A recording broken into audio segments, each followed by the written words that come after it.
वाली बात।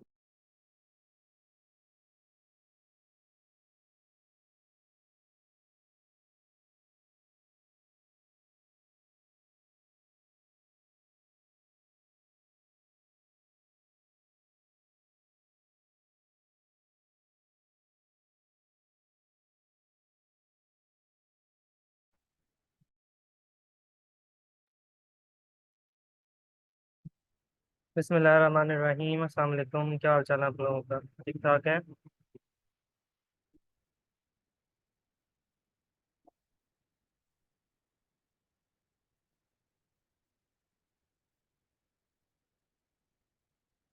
कैसे हैं आप सब लोग? ठीक ठाक हैं?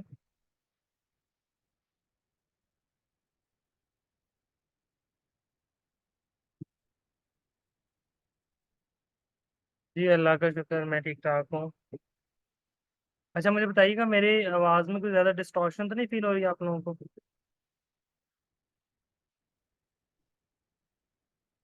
चलें, ठीक है। अगर हो तो मुझे बता दीजिएगा।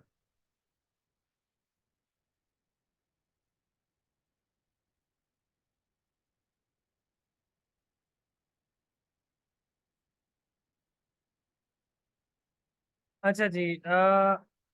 ओके, एक मिनट दें, बस मैं स्टार्ट कर रहा हूँ। लाइट नहीं है, अंधेरे में क्लास ले रहे चले जी। Good to hear that. आप लोगों की मोटिवेशन। सर, आप अपोलो क्यों यूज़ कर रहे हैं? मोहम्मद उमैर पूछ रहे हैं। उमैर, ये मैं आप लोगों को आगे सिखाऊंगा। अपोलो में आगे चल के आप लोगों को सिखाऊंगा किस पर्पस के लिए यूज़ होता है, क्या उसके यूजेज हैं, वो मैं इंशाल्लाह आप लोगों को सिखाऊंगा।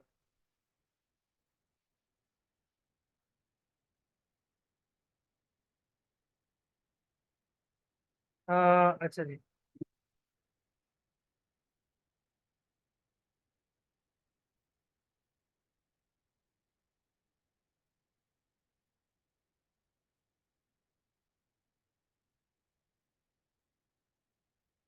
बिल्कुल जनाब, बहुत काम की चीज़ है। सर, टेलीग्राम पे फेक ऑर्डर्स होते हैं। सारे फेक नहीं होते, लेकिन मेजोरिटी आपके लेवल पे अगर कोई आपको आगे कहता है कि ज्वाइंट माई टेलीग्राम अकाउंट, तो उसका मतलब है कि मोस्ट ऑफ टाइम वो ना फेक ऑर्डर पे ही वो इन्हिसार कर रहा है। ठीक है। अच्छा जी।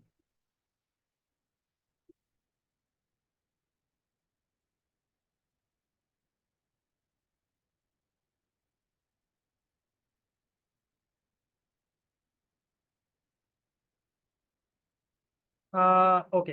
लास्ट क्लास के अंदर हम लोगों ने पोर्टफोलियो की टाइप्स पढ़ी थी कि पोर्टफोलियो क्या होता है, पोर्टफोलियो को शोकेस किस तरह किया जाता है, और पोर्टफोलियो को मैनेज किस तरह किया जाता है। मैंने आप लोगों के सामने पोर्टफोलियो को एक्सप्लेन किया कि पोर्टफोलियो आप लोग बना कैसे सकते हैं। ठीक है। एक न्यूबी जो है वो किस तरह से बना सकता है, ठीक है ना। मैंने लास्ट क्लास के अंदर एक्सप्लेन किया था कि एक न्यूबी बंदा जो जिसके पास कोई पोर्टफोलियो नहीं है, वो किस तरह से बना सकता है। ये मैंने उसके बारे में आप लोगों को सामने लिखा था। मैंने कहा था कि चंद एक तरीके होते हैं। देखिए, आप बस ये समझे कि आप एक जगह पर स्टक है, ठीक है। अब आपने जो है ना वो पोर्टफोलियो बनाना ही बनाना है। अब उसके लिए आप कौन कौन से तरीके यूज करेंगे, वो आपने उसके लिए ब्रेनस्टॉर्मिंग कर रही है। ठीक है। सबसे पहला तरीका मैंने कहा था कि ये हो सकता है कि आप लोग किसी बंदे को, कोई जानने वाला आपके रिलेशन में हो, आपको आपके कोई कजन्स में कोई बिजनेस, कोई फैमिली के अंदर कोई बंदा जो बिजनेस कर रहा है, वो सब के सब लोग जो कारोबार में इन्वॉल्व हैं, आप उनको अपनी सर्विसेज फ्री ऑफर कर सकते हैं। ठीक है। आप फॉर एग्जांपल वेबसाइट बनानी है किसी ने, आप वेबसाइट के उससे पैसे ले लें, जो सॉरी डोमेन होस्टिंग के पैसे, वो 10,000 रुपए की, 12,000 की डोमेन होस्टिंग आ जाती है। अपनी सर्विसेज उसको फ्री ऑफ कॉस्ट दे दें, उसको बताएं कि भाई लाख रुपए में, ये 70,000 में, 80,000 में एक वेबसाइट तैयार होती है, मैं आपको फ्री ऑफ कॉस्ट वो वेबसाइट जो है वो तैयार करके दे रहा हूँ। उससे क्या होगा, उससे एक तो आपको एक्सपीरियंस मिल जाएगा, एक आपका पोर्टफोलियो बन जाएगा, और एक ये भी हो सकता है कि वो आपका पहला क्लाइंट भी बन जाए। ठीक है। इस तरह मैंने आपको कहा था इंटर्नशिप ढूंढ लें, अगर ये नहीं कर सकते तो इंटर्नशिप ढूंढ लें, वो आपका पोर्टफोलियो बन जाएगा। अगर इंटर्नशिप भी नहीं कर सकते, फिर आप लोग प्रैक्टिस कर लें। एज्यूम जो एज्यूम प्रोजेक्ट्स होते हैं ना, जैसे आपके सर ने कोई असाइनमेंट दिया आपको, वो आपका एक एज्यूम प्रोजेक्ट है, आप उसको चल यूज कर लें। ठीक है। कोई आप जो है वो आप सोच लें जहन में कि फॉर एग्जांपल मैं जो है ना वो कंटेंट राइटिंग अगर करनी है तो किसी टॉपिक पे कंटेंट राइटिंग कर लें, ठीक है ना, अज्यूम करके, तो वो आपका वो भी पोर्टफोलियो बन जाएगा, ठीक है। या फिर आप किसी से बोरो कर लें, मांग लें, ठीक है ना, उस किसी को कहें यार तुम्हारे पास तुमने ये काम किया हुआ है, ये मेरे साथ शेयर कर दो, मैं जो है ना वो तुम्हें प्रोजेक्ट पकड़ दूंगा, जो मेरे पास प्रोजेक्ट आएगा वो हम दोनों शेयर कर लेंगे, ठीक है ना। तो किसी और का पोर्टफोलियो भी आप यूज कर सकते हैं, ठीक है। अगर आप उसके साथ पार्टनरशिप कर लें तो वो ज्यादा बेहतर चीज है। वो भी आपको खुशी खुशी अपना पोर्टफोलियो शेयर कर देगा, उससे कहें यार जो प्रोजेक्ट आएगा हम दोनों 50-50% कर लेंगे, और इनिशियल डेज के लिए आपके लिए वो एज अ पोर्टफोलियो यूज हो जाएगा, ठीक है जी। अच्छा, अब मैंने ऊपर एक चीज और लिखी कि 2 से 3 पोर्टफोलियोज इनफ है। ये नहीं करना कि आपने ढेर लगा देना है, 2 पोर्टफोलियो मोर देन इनफ, ठीक है।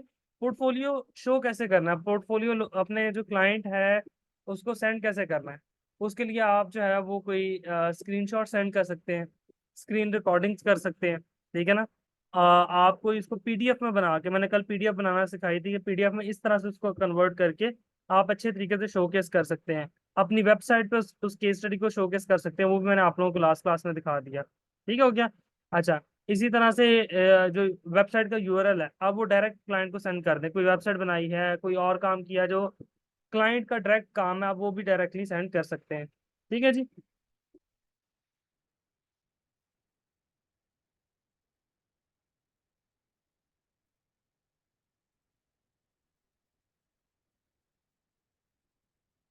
Got it. अच्छा, अब चलते हैं आगे कि आपने जब भी पोर्टफोलियो शोकेस करना है ना, एक चीज आपने याद रखनी है, and that thing is political technique. Political technique क्या है कि 10 रुपए की चीज है, काम किया आपने 10 रुपए का, और आप शो करवा रहे हैं उसको कितने का, 10,000 का, समझाई। आपने छोटे से छोटा काम भी किया, लेकिन आपका उसको बताने का जो तरीका है वो मैटर करता है। जैसे लास्ट क्लास के अंदर मैंने आप लोगों को अपनी वेबसाइट पे एक केस स्टडी दिखाई थी, ठीक है। अगर आपने एक वेबसाइट बनाई, फॉर एग्जांपल आपने सिंपल सी वेबसाइट बना ली, और अगर आप उसको, मैं आपको दिखाता हूँ, ठीक है, ये अगर एक वेबसाइट है और आपने, मैं इसको केस स्टडी अगर आपको भी दिखाऊं इस पे,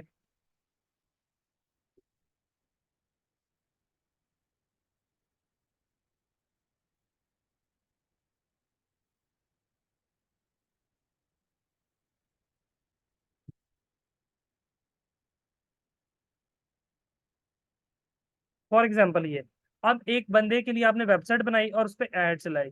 अब एक तो सिंपल है कि आप उस वेबसाइट का लिंक शेयर कर दो, एक ये है कि आप पूरा प्रोसेस गाइड करो, आप स्टोरी लाइन डेवलप करो, आप बताओ कि जनाब ये ब्रांड का नाम था, ये जो है वो उसका ओवरव्यू है, वो कंपनी काम क्या करती है, ये उसका पेन पॉइंट है, ये ऑब्जेक्टिव है, ये चैलेंजेस हैं, सारा के सारा कुछ इन डिटेल आपने क्लाइंट के साथ शेयर करें।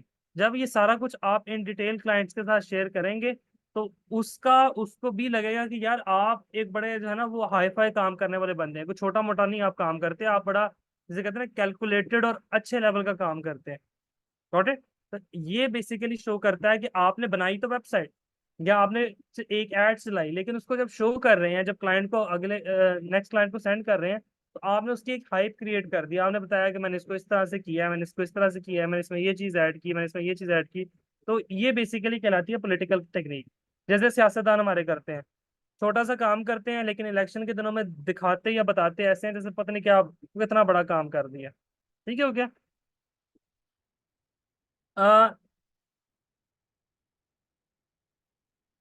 उमेर थीम अब मुझे याद नहीं है, मैं भूल चुका हूँ इसका थीम, बेसिकली बना तो एलिमेंटर पेज बिल्डर पे हुआ है, लेकिन इसके पीछे थीम कौन सा वो मैं भूल गया हूँ। पेड थीम है भरत, ठीक है। अच्छा,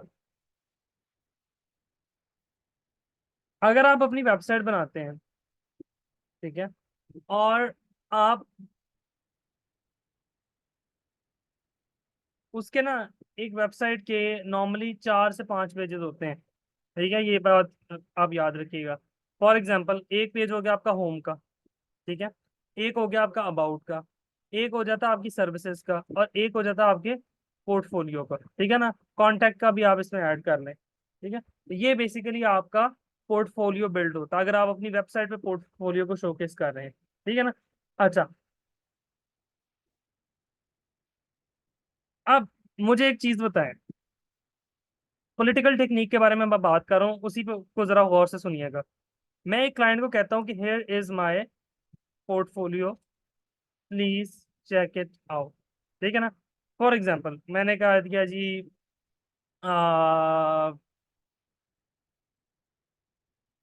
New York real estate dot com. ठीक है जी, मैंने कह दिया here is my portfolio please check it out. अब ये जो मैंने यहाँ पे लिखा है ना कि here is my portfolio please check it out, ये क्लाइंट को मैंने अपना पोर्टफोलियो भेजा, मैंने एक रियल एस्टेट की वेबसाइट बनाई और मैंने भेज दिया। मुझे बताएं अगर ये पॉलिटिकली करेक्ट है? वैसे तो ये सेंटेंस ठीक है, हर लिहाज से ठीक है। नॉर्मली फ्रीलांसर जब सेंड करते हैं वो इसी तरह से सेंड करते हैं, लेकिन मुझे सिर्फ ये बताएं क्या ये जो ऊपर मैंने कहा पॉलिटिकल टेक्निक, क्या ये पॉलिटिकल टेक्निक यूज हुई नजर आ रही है इसमें आपको या नहीं? नहीं, एग्जैक्टली exactly. अब मैं इसको पॉलिटिकली बना के लिखता हूँ। I have created many websites but the best one is here to have a look. I have recently developed a real estate website for youths. Here is the details about the website. अब मैं same चीज उसको दिखा रहा हूँ।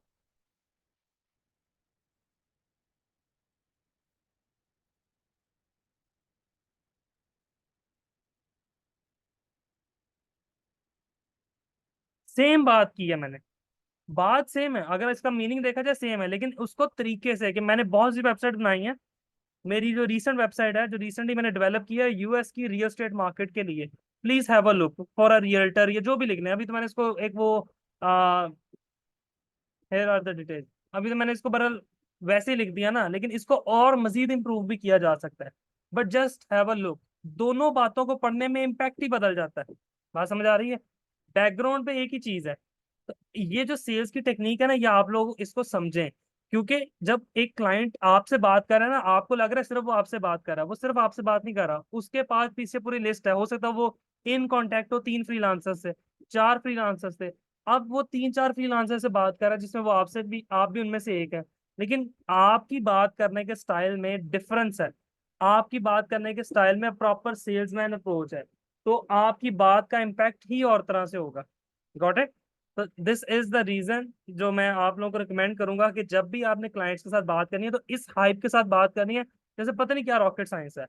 आप लोगों में से एप्पल को कौन कौन जानता है? एप्पल फोन को तो जानते हैं ना, खाने वाला एप्पल नहीं, एप्पल फोन। ठीक है ना। आईफोन उनकी प्रोडक्ट है। किस किस ने 2007 की स्पीच सुनी हुई है जब आईफोन 1 लॉन्च हुआ था? किस किस ने सुनी हुई है? स्टीव जॉब्स की। कभी सुने? आप लोग कभी फ्री टाइम में ना वो सेल्स पिच सुनिएगा। आईफोन 1 लॉन्च हुआ था, उस जमाने में उससे बेहतर फोन मौजूद थे। नोकिया बेहतर फोन बना रहा था, सैमसंग बेहतर फोन बना रहा था। उस बंदे ने सेल्स पिच स्टार्ट की है, ऐसे लग रहा है जैसे पता नहीं क्या कर दिया। उसने क्या है देखें, एक होता है आईपॉड, उससे पहले आईपॉड आते होते थे जिसमें हैंड फ्री लगा के आप गाने सुनते थे, उसको फुल करवा लेते थे, उसमें मेमोरी कार्ड डलता था, उसकी सॉरी अपनी डिस्क भी होती थी, और उस पर गाने फुल लोड करवा लेते थे और लोग उसको हैंड फ्री में यूज करके सुना करते होते थे। तो उसने कहा कि अगर आपको जो है ना फोन भी मिले, साथ आईपॉड भी मिले, ठीक है, साथ जो है ना वो आपको लैपटॉप जैसे फीचर मिले जिसमें आप एक्सेल शीट बना सकें, जिसके अंदर ये कर सके वो कर सके, वो सारे फीचर जो बड़े कॉमन से फीचर हैं हर एंड्रॉयड फोन में होते थे, लेकिन उसने इतनी बड़ी हाइप क्रिएट की कि पता नहीं क्या बुला लॉन्च करने लगा। ठीक है ना। आपकी पॉकेट के अंदर फिट आ जाएगा, आपके हाथ के अंदर फिट आ जाएगा, स्टाइल स्टेटमेंट लगेगा, आप जब पब्लिक में यूज करेंगे you will have a feel के यू आर डिफरेंट। ये फील उसने क्रिएट की और आईफोन की यही फील आज तक चल रही है। ठीक है ना। लोग आईफोन इसलिए कभी बाय नहीं करते कि उसके फीचर्स अच्छे हैं। 90% लोग जो आईफोन के यूजर्स हैं उनको नहीं पता होगा कि आईफोन वो क्यों यूज कर रहे हैं, लेकिन 90% को ये पता है कि ये स्टाइल स्टेटमेंट है, ये जब मैंने हाथ में पकड़ा होगा लोग कहेंगे वाह वाह यार आईफोन पकड़ा हुआ है। 3 लाख रुपए का सैमसंग का फोन ले लें तो कोई इतना बॉदर नहीं करता। 2.5 लाख का आईफोन जेब में डाल लें, हर बंदा कहेगा वाह जी वाह, अमीर लोग आईफोन ले लिया। और ये पाकिस्तान में नहीं, ये पूरी दुनिया में फिनोमेना आईफोन का। क्यों? क्योंकि उन्होंने लाइफस्टाइल को टारगेट किया। उन्होंने कहा जी हम आपकी जिंदगी बदल के रख देंगे। फोन सेम है, सैमसंग से कम फीचर्स हैं। मैं पिछले 7 साल से आईफोन का यूजर हूँ, सैमसंग से लिटरली कम फीचर है, लेकिन एक वो स्टाइल स्टेटमेंट बना दिया कि यार पता नहीं क्या बला चीज है। हाँ समझ आ गई? तो आप काइंडली माइक जो है ना वो देख लिया, अगर माइक अपने मुंह पे रखा करें। तो आप लोगों ने भी इसी टेक्निक के साथ मार्केट में उतरना है। यकीन करें, आप जब क्लाइंट के साथ ये मैंने आप लोगों को कहा ना, मैं बीच बीच में कम्युनिकेशन के टिप्स देता रहूंगा, तो आप इसको कम्युनिकेशन का टिप्स समझें कि जब आपने क्लाइंट से बात करनी है, आपका स्टाइल जो है ना वो ऐसे होना चाहिए जैसे आप पता नहीं क्या चीज बेचने जा रहे हैं। ठीक है? And you will be successful. ये बात आप जेहन में बिठा लें। ये जो हम कहते हैं ना क्लाइंट्स नहीं मिलते, आपको 2 क्लाइंट्स का मैसेज आया और दोनों क्लाइंट्स भाग गए, उसके पीछे रीजन ये है कि आपकी कम्युनिकेशन के अंदर गैप था। Got it? अच्छा, अब हम आगे चलते हैं। अब हम आ जाते हैं फाइवर के ऊपर। ठीक है? फाइवर के ऊपर हम लोगों ने फाइवर फाइवर के ऊपर हम लोगों ने अपनी गिग को करना है रैंक। ठीक है? गौर से समझिएगा। अगर मैं यहाँ लिख रहा हूँ वर्डप्रेस, ये मुझे बता रहा है कि वर्डप्रेस के अगेंस्ट वर्डप्रेस जो वर्ड है वो कितनी गिग्स के अंदर यूज हुआ है, मतलब कितनी गिग्स ऐसी हैं जो वर्डप्रेस से रिलेटेड सर्विसेज ऑफर कर रही हैं। ठीक है? ये वो लिखा हुआ है। कितनी गिग्स है? 1 लाख। कितनी है? 1 लाख गिग्स अवेलेबल हैं जो वर्डप्रेस से रिलेटेड सर्विसेज ऑफर कर रही है। लेकिन तो अब आप लोग घबरा जाएंगे कि sir 1 lakh, oh my God, 1 lakh के अंदर हम कहाँ नजर आएंगे। लेकिन अगर मैं इसको कर दूं वर्डप्रेस वेबसाइट कस्टमाइजेशन, ये वैसे ही इंक्रीज हो गया। ओके, लग रहा है सबने ये यूज करना शुरू कर दिया। अगर मैं यहाँ पे कर दूं वर्डप्रेस मेंबरशिप वेबसाइट, अब देखिए कितने रह गए। 32,000 पर आ गया। ठीक है? अच्छा, मैंने क्या किया, मैंने कीवर्ड चेंज कर दिया ना ऊपर से, मैंने स्टेटमेंट चेंज कर दी यहाँ से। जब मैंने यहाँ से स्टेटमेंट चेंज की, हमारे पास रिजल्ट्स डिफरेंट आना शुरू हो गए। 32,000। अच्छा, अगर मैं इसको कहता हूँ कि वर्डप्रेस एफिलिएट वेबसाइट, क्या रिजल्ट्स मजीद चेंज होंगे? 4900 रह गए। बात समझ आ गई? 4900 रह गए। कैसे? मैं ऊपर से सिर्फ कीवर्ड चेंज करता जा रहा हूँ और नीचे से आपका कंपटीशन रिड्यूस होता चला जा रहा है। समझा रही है? अगर मैं यहाँ लिखता हूँ वर्डप्रेस प्राइसिंग टेबल, सिर्फ 930 रिजल्ट रह गए। बात समझ आ रही है? मैं कर क्या रहा हूँ? मैं ऊपर से सिर्फ कीवर्ड चेंज कर रहा हूँ और नीचे से हमारा कंपटीशन रिड्यूस होता जा रहा है। This is the power of keyword. This is the power of keyword. अच्छा, जी मिर्जा, बिल्कुल लिख देगा, बिल्कुल लिख देगा। ठीक है? अब हमने ये चीज गैस करनी है, क्योंकि फाइबर हमें नहीं बताता, इस वजह से हमें ये सोचना पड़ेगा, हमें ब्रेनस्टॉर्म करना पड़ेगा कि हमारा जो क्लाइंट है वो कौन से कीवर्ड सर्च करके हमारे पास आ रहा है। ठीक है जी? तो मेरी एक बात अपने जहन में बिठा लें, जितना यूनिक कीवर्ड आपका होगा और उसके ऊपर कोई क्लाइंट आ रहा होगा, उतनी जल्दी आप लोग रैंक हो जाएंगे।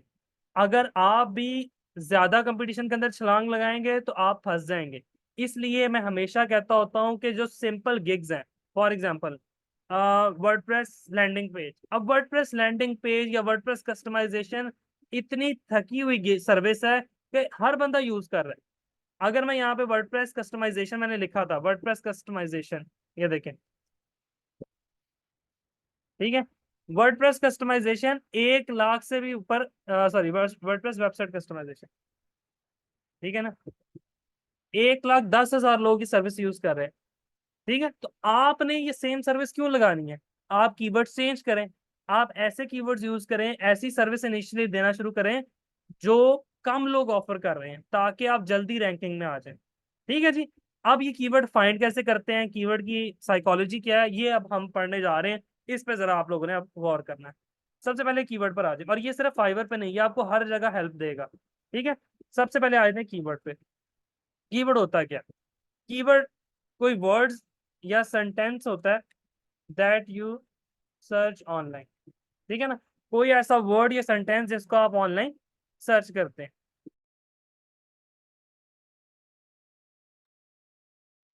ठीक है। अच्छा, अब कीवर्ड आप लोगों में से एसईओ को एसईओ वाला मॉड्यूल किस किसने पढ़ा हुआ है?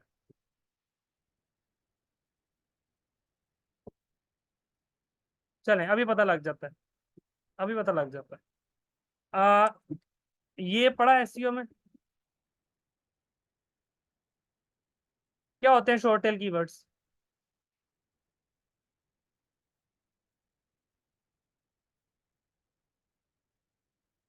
एक से दो वर्ड्स के जो कीवर्ड्स होते हैं, 1 to 2 वर्ड्स, एक से दो वर्ड्स के जो कीवर्ड्स होते हैं वो शॉर्ट टेल कीवर्ड्स कहलाते हैं।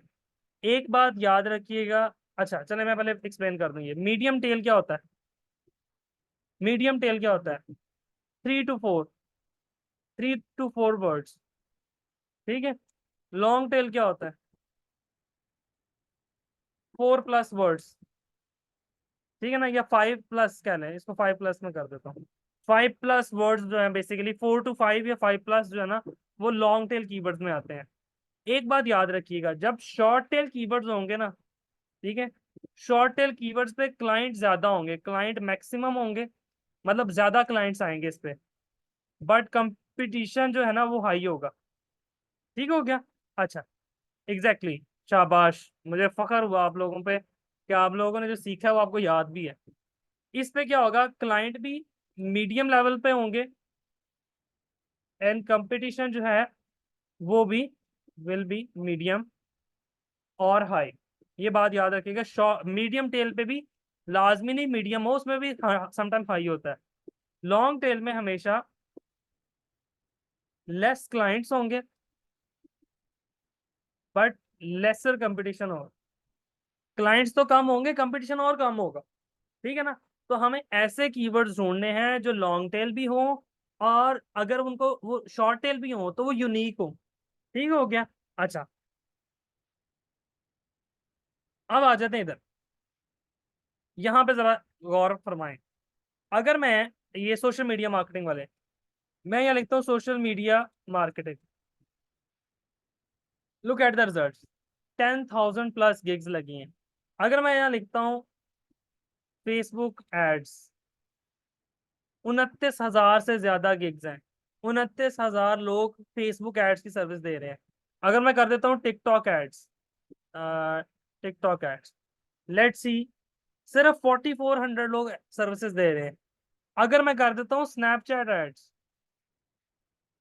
सिर्फ 411 लोग दे रहे हैं सर्विसेज, सिर्फ 411 लोग सर्विसेज दे रहे हैं।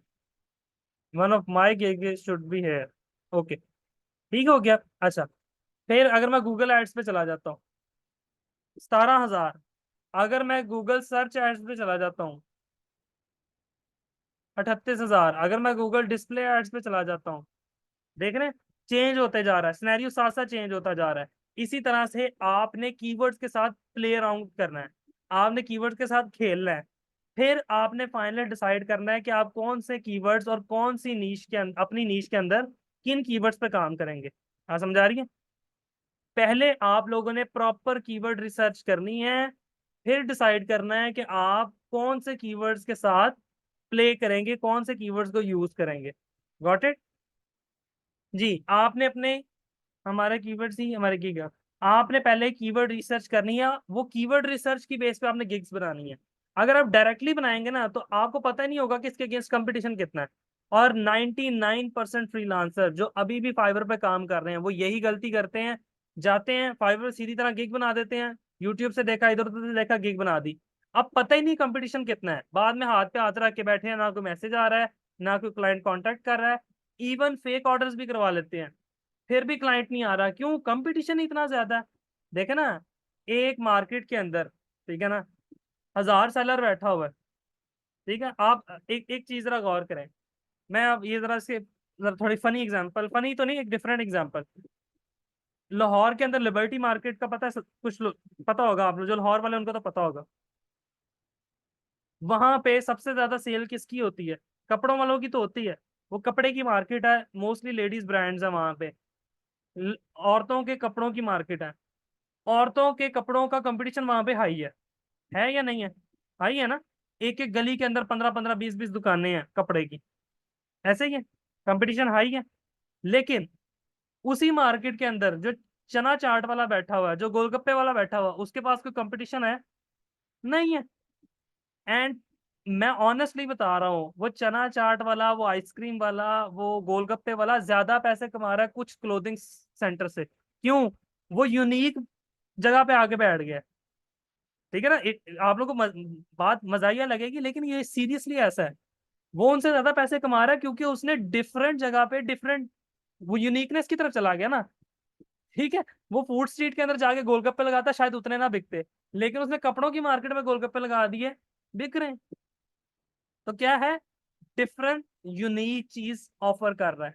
वही काम मैं आपको कह रहा हूँ कि जितना यूनिक सर्विसेज की तरफ जाओगे, जितना कॉम्प्लेक्स चीजों की तरफ जाओगे, उतना आसान हो जाएगा आपके लिए क्लाइंट को लेना। Getting my point?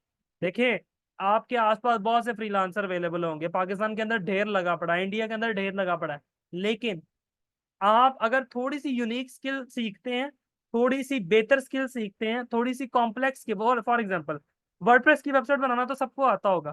ठीक है ना। आईडीएम की इस वक्त क्लास के अंदर जितने स्टूडेंट्स हैं, सबको वर्डप्रेस पे वेबसाइट बनाना आता है। लेकिन अगर मैं को मेंबरशिप वेबसाइट बनाओ, मेंबरशिप वेबसाइट होती है जिसके अंदर आप लॉगिन का अकाउंट बना सकते हो। कस्टमर आके लॉगिन करेगा, फिर वो कोई वीडियो देख सकता है, फिर कोई वो इस तरह का काम कर सकता है, कोई चीज बाय कर सकता है। ठीक है ना। तो वो कम लोग होंगे जो ये काम कर सकेंगे। ठीक है ना। मैं अगर कहता हूँ वर्डप्रेस के ऊपर सेल्स फनल बनाओ, तो हो सकता है वो और कम लोग हों। Getting my point? तो इस वजह से आप लोगों ने यूनिक चीज की तरफ जाना है। अब there could be multiple methods that can be used to create to do the keyword research। लेकिन एक तरीका मैं आप लोगों के साथ शेयर करता हूँ, अगर आप लोगों को वो पसंद आए तो आप लोग उस पर काम कर सकते हैं। शीट्स डॉट गूगल डॉट, मैं एक तरीका आप लोगों के साथ शेयर करता हूँ।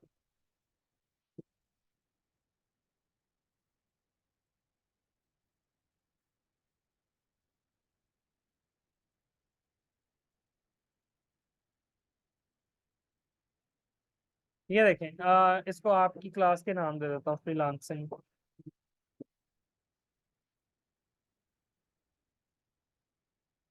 अच्छा जी, इधर आ जाता।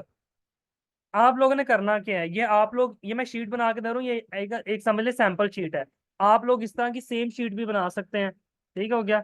अच्छा, सबसे पहले आप लोगों ने कीवर्ड्स देखने हैं। ठीक है। यहाँ पे कीवर्ड्स का एक कॉलम बना दिया, एक बना लेना आपने गिग का। यहाँ पे सेलर वॉल्यूम लिख लेना, सेलर वॉल्यूम। और ओके। अच्छा, एक आपने बना लेना है कंपटीशन का।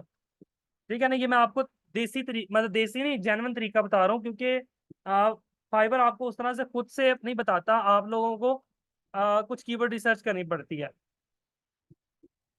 ऑर्डर्स इन क्यू, एक बार आप ये शीट बना लेंगे ना, आपके लिए गिग्स बनाना बहुत आसान हो जाएगा।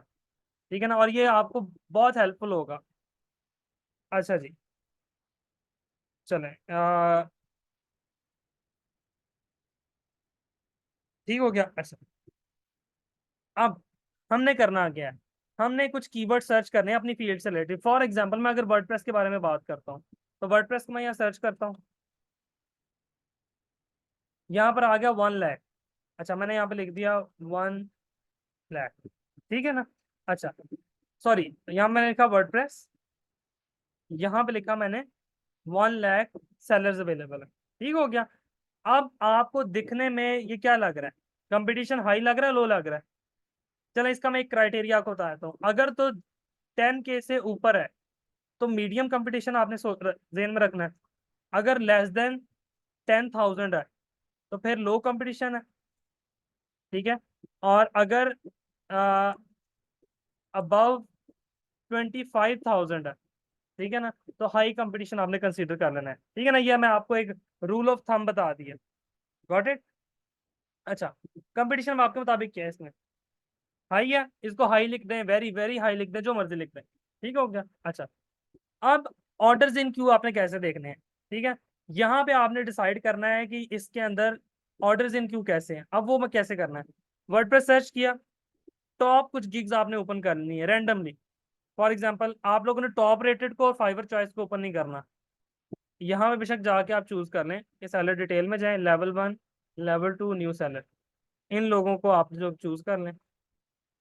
ठीक है, आपने रैंडमली कुछ गिग्स ओपन कर लेनी, ये ओपन कर ली, ये कर ली, ये कर ली, ये कर ली, ये कर ली, ये कर ली। ठीक है, रैंडमली 8 से 10 गिग्स आप लोग ओपन कर लें। ठीक है, मैं इधर आया हूँ, ये क्या लिखा हुआ है, क्या लिखा हुआ है बताएं। 5 ऑर्डर्स इन क्यू लिखा हुआ है। इसका क्या मतलब है, इसका क्या मतलब है, इसका मतलब ये है कि, इसका मतलब ये है कि 5 ऑर्डर्स लाइन में लगे हुए हैं। ठीक है ना, 5 ऑर्डर इस वक्त इसके पास पेंडिंग है। मैं सेकंड गिग पर आता हूँ, इसके पास कोई ऑर्डर इन क्यू नहीं है फिलहाल। अच्छा, जहां पे ऑर्डर इन क्यू नहीं ना होना, आपने वहां रेटिंग भी देखनी है कि इसको 21 लोगों ने रेट किया हुआ, 1 order in Q, okay. 17 orders in Q, कोई ऑर्डर इन क्यू नहीं, लेकिन 24 जो है ना लोगों ने रेट किया हुआ है, 1 ऑर्डर इन क्यू। ठीक है, इसी तरह से आपने रैंडम और कुछ गिग्स को ओपन कर लेना है to get you more clarity. ठीक है, अब फॉर एग्जाम्पल मैं इस पर क्लिक करता हूँ, 1 order in Q, 7 orders in Q, 12 orders in Q, 8 orders in Q. ठीक है, इससे मुझे क्या पता लगा, ऑर्डर इन क्यू गुड है या बैड है, ऑर्डर्स इन क्यू गुड है या बैड है, गुड है। ठीक है ना, तो मैंने आप लोगों को पहले रूल ऑफ थंब क्या बताया था, कि जहां पे हमारा शॉर्ट टेल कीवर्ड होगा वहां पे कंपटीशन भी हाई होगा और क्लाइंट्स भी ज्यादा होंगे। यहां से हमें पता लग रहा है ना कि देखो, अगर वर्डप्रेस के आगे कंपटीशन हाई है, ठीक है ना, जेनेरिक वर्डप्रेस को सर्च करते हैं हम, कंपटीशन हाई आ रहा है, तो उसके अगेंस्ट जो लोगों के पास ऑर्डर इन क्यू है वो भी ज्यादा है। इसका मतलब क्या है कि क्लाइंट्स ऐसे लोगों के पास आ रहे हैं जो इस कीवर्ड पे रैंक हो रहे हैं। बात समझ आ रही है। अब फॉर एग्जाम्पल मैं कोई सेकंड वर्ड ढूंढता हूँ, कोई कोई और, आ, यहाँ पे चलते हैं, WordPress bug fixing. Bug fixing बोलते हैं जो एरर्स आते हैं।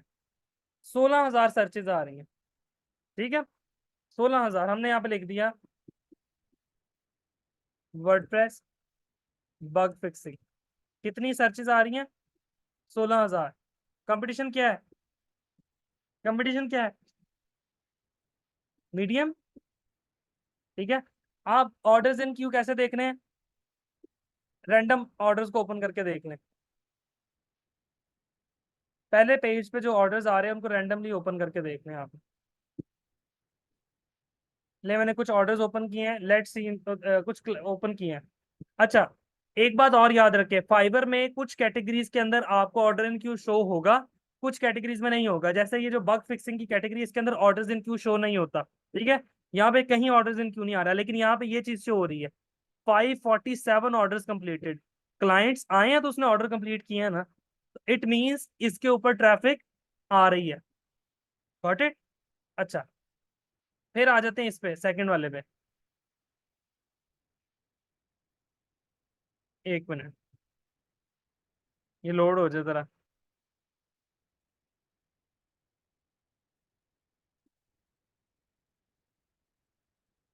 इसके इसके पास कोई ऑर्डर इन क्यू नहीं है। अच्छा जी, अब आ जाते हैं इससे अगले वाले पे।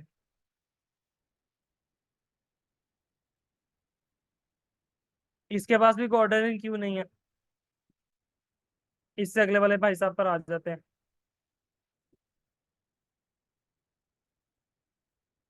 फाइबर को मसला हो रहा है या पता नहीं, स्क्रीन को मसला हो रहा है। अच्छा जी, ठीक है, इसके पास भी कोई ऑर्डर क्यों नहीं है, इसके पास कोई ऑर्डर क्यों नहीं है, हम फिलहाल इन दोनों को बंद कर देते हैं। इससे अगले वाले को देखते हैं, इसके पास 1 ऑर्डर इन क्यू है, इसके पास भी 1 ऑर्डर इन क्यू है, इसके पास भी 1 ऑर्डर इन क्यू है, इसके पास 151 ऑर्डर्स कंप्लीटेड, इसका मतलब इसने भी कुछ ना कुछ काम किया हुआ है, इसके पास भी क्लाइंट्स आते हैं। अच्छा ये तो पुराना था, ठीक है। सो हमें क्या पता लगा कि जो यहाँ पे ऑर्डर्स इन क्यू है वो एवरेज हम कह सकते हैं, ना ज्यादा हाई है ना ज्यादा लो है। जो मैंने आपको रूल ऑफ थंब बताया था कि मीडियम टेल कीवर्ड्स पे क्या होगा, मीडियम कंपटीशन होगा, और वहां पे एवरेज जो है ना वो ऑर्डर्स होंगे, एवरेज क्लाइंट्स होंगे, यानी कि मीडियम लेवल ऑफ क्लाइंट्स होंगे। बात समझ आ रही है? अच्छा, अब कोई एक कीवर्ड और ले लेते हैं। यहाँ पे आपको हर कीवर्ड का ना डिफरेंट रिजल्ट भी शो हो सकता है, किसी का कुछ शो हो रहा है, किसी का कुछ हो रहा है। हो सकता है जेनेरिक रूल जो मैंने आपको बताया वो अप्लाई ना भी हो। फॉर एग्जांपल मैं यहाँ पे सर्च करता हूँ वर्डप्रेस प्राइसिंग टेबल, मैंने सर्च किया, या वर्डप्रेस प्राइसिंग टेबल, या मैं इसको इस तरह कर देता हूँ WordPress website for real estate. अब मैंने लॉन्ग टेल कीवर्ड में चला गया हूँ, ठीक है ना। अब यहाँ पे लॉन्ग टेल में जाने के बावजूद 22,000 से ज्यादा रिजल्ट्स हैं, ठीक है, विच मीन्स के कंपटीशन मीडियम है। लेकिन ऑर्डर वैल्यू देख लेते हैं। रैंडमली मैंने कुछ को ओपन कर लिया, आप लोगों ने भी इसी तरह से रैंडमली को 8-10 गिग्स को ओपन करना। 1 order in Q, 4 orders in Q, 6 orders in Q, 2 orders in Q, 2 orders in Q. तो हमें एक आइडिया मिल गया कि अच्छा अगर हम लॉन्ग टेल कीवर्ड यूज करते हैं, ये वाला WordPress website for real estate, ठीक है, तो यहाँ पे 22,000 कंपटीशन है, मीडियम है, और ये गुड है। ये एवरेज नहीं है, ये गुड है। क्यों? क्योंकि हर बंदे के पास ज्यादा से ज्यादा ऑर्डर्स हैं, 5 ऑर्डर, 6 ऑर्डर, 7 ऑर्डर, ठीक है, हो गया। तो इस तरह से आप लोगों ने कीवर्ड रिसर्च करके एक लिस्ट मेंटेन कर लेनी है, जिससे आपको आइडिया मिले कि आपने किस कैटेगरी के, क्योंकि आपने 6 गिग्स बनानी है। कितनी गिग्स बनानी है? 6 से 7 गिग्स आपने एज अ न्यू सेलर बनानी है। और 6 से 7 गिग्स अगर आपने बनानी है, तो फिर आपके पास कोई डाटा भी तो होना चाहिए कि किस वर्डप्रेस के अंदर कौन सी 6 गिग्स बनाई जाए। वर्डप्रेस के अंदर तो हजारों सर्विसेज है। आप ई कॉमर्स बना सकते हैं, आप ब्लॉग बना सकते हैं, आप वर्डप्रेस के अंदर जो है बग फिक्सिंग की बना सकते हैं, प्राइसिंग टेबल की बना सकते हैं, आप जो है ना वो रीडिजाइन की बना सकते हैं, माइग्रेशन की बना सकते हैं, वर्डप्रेस इंस्टॉलेशन की बना सकते हैं, ठीक है, वर्डप्रेस जो ईमेल इंटीग्रेशन है उसकी बना सकते हैं, सोशल मीडिया इंटीग्रेशन की बना सकते हैं, मल्टीपल गिग्स बना सकते हैं। There are thousands of ideas, लेकिन उनमें से कौन सी यूनिक है, कौन सी ऐसी है जिनके ऊपर कंपटीशन कम है, उसको उसके लिए आपने कुछ रिसर्च कर रही है। और वो रिसर्च करने का तरीका जो वन ऑफ द बेस्ट, जो मुझे इतने सालों से अच्छा लगता है, वो ये वाला तरीका है। इसके अलावा भी कुछ तरीके हैं, लेकिन वन ऑफ द बेस्ट यही तरीका है। क्योंकि फाइवर हमें डायरेक्टली स्टैट्स नहीं देता, हमें खुद से डिसाइड करना पड़ता है।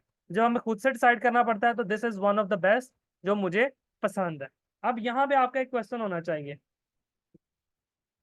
कि सर हम कौन से कीवर्ड्स को सिलेक्ट करें। मैं यहीं पे लिख देता हूँ। फॉर एग्जाम्पल आपका क्वेश्चन ये होना चाहिए कि which keywords I have to select for my gigs. कौन से कीवर्ड्स हैं जिनकी बेस पे मैं डिसीजन ले रहा हूँ, कौन से कीवर्ड्स हैं जिनकी बेस पे मैंने डिसीजन लेना है, वो ये है।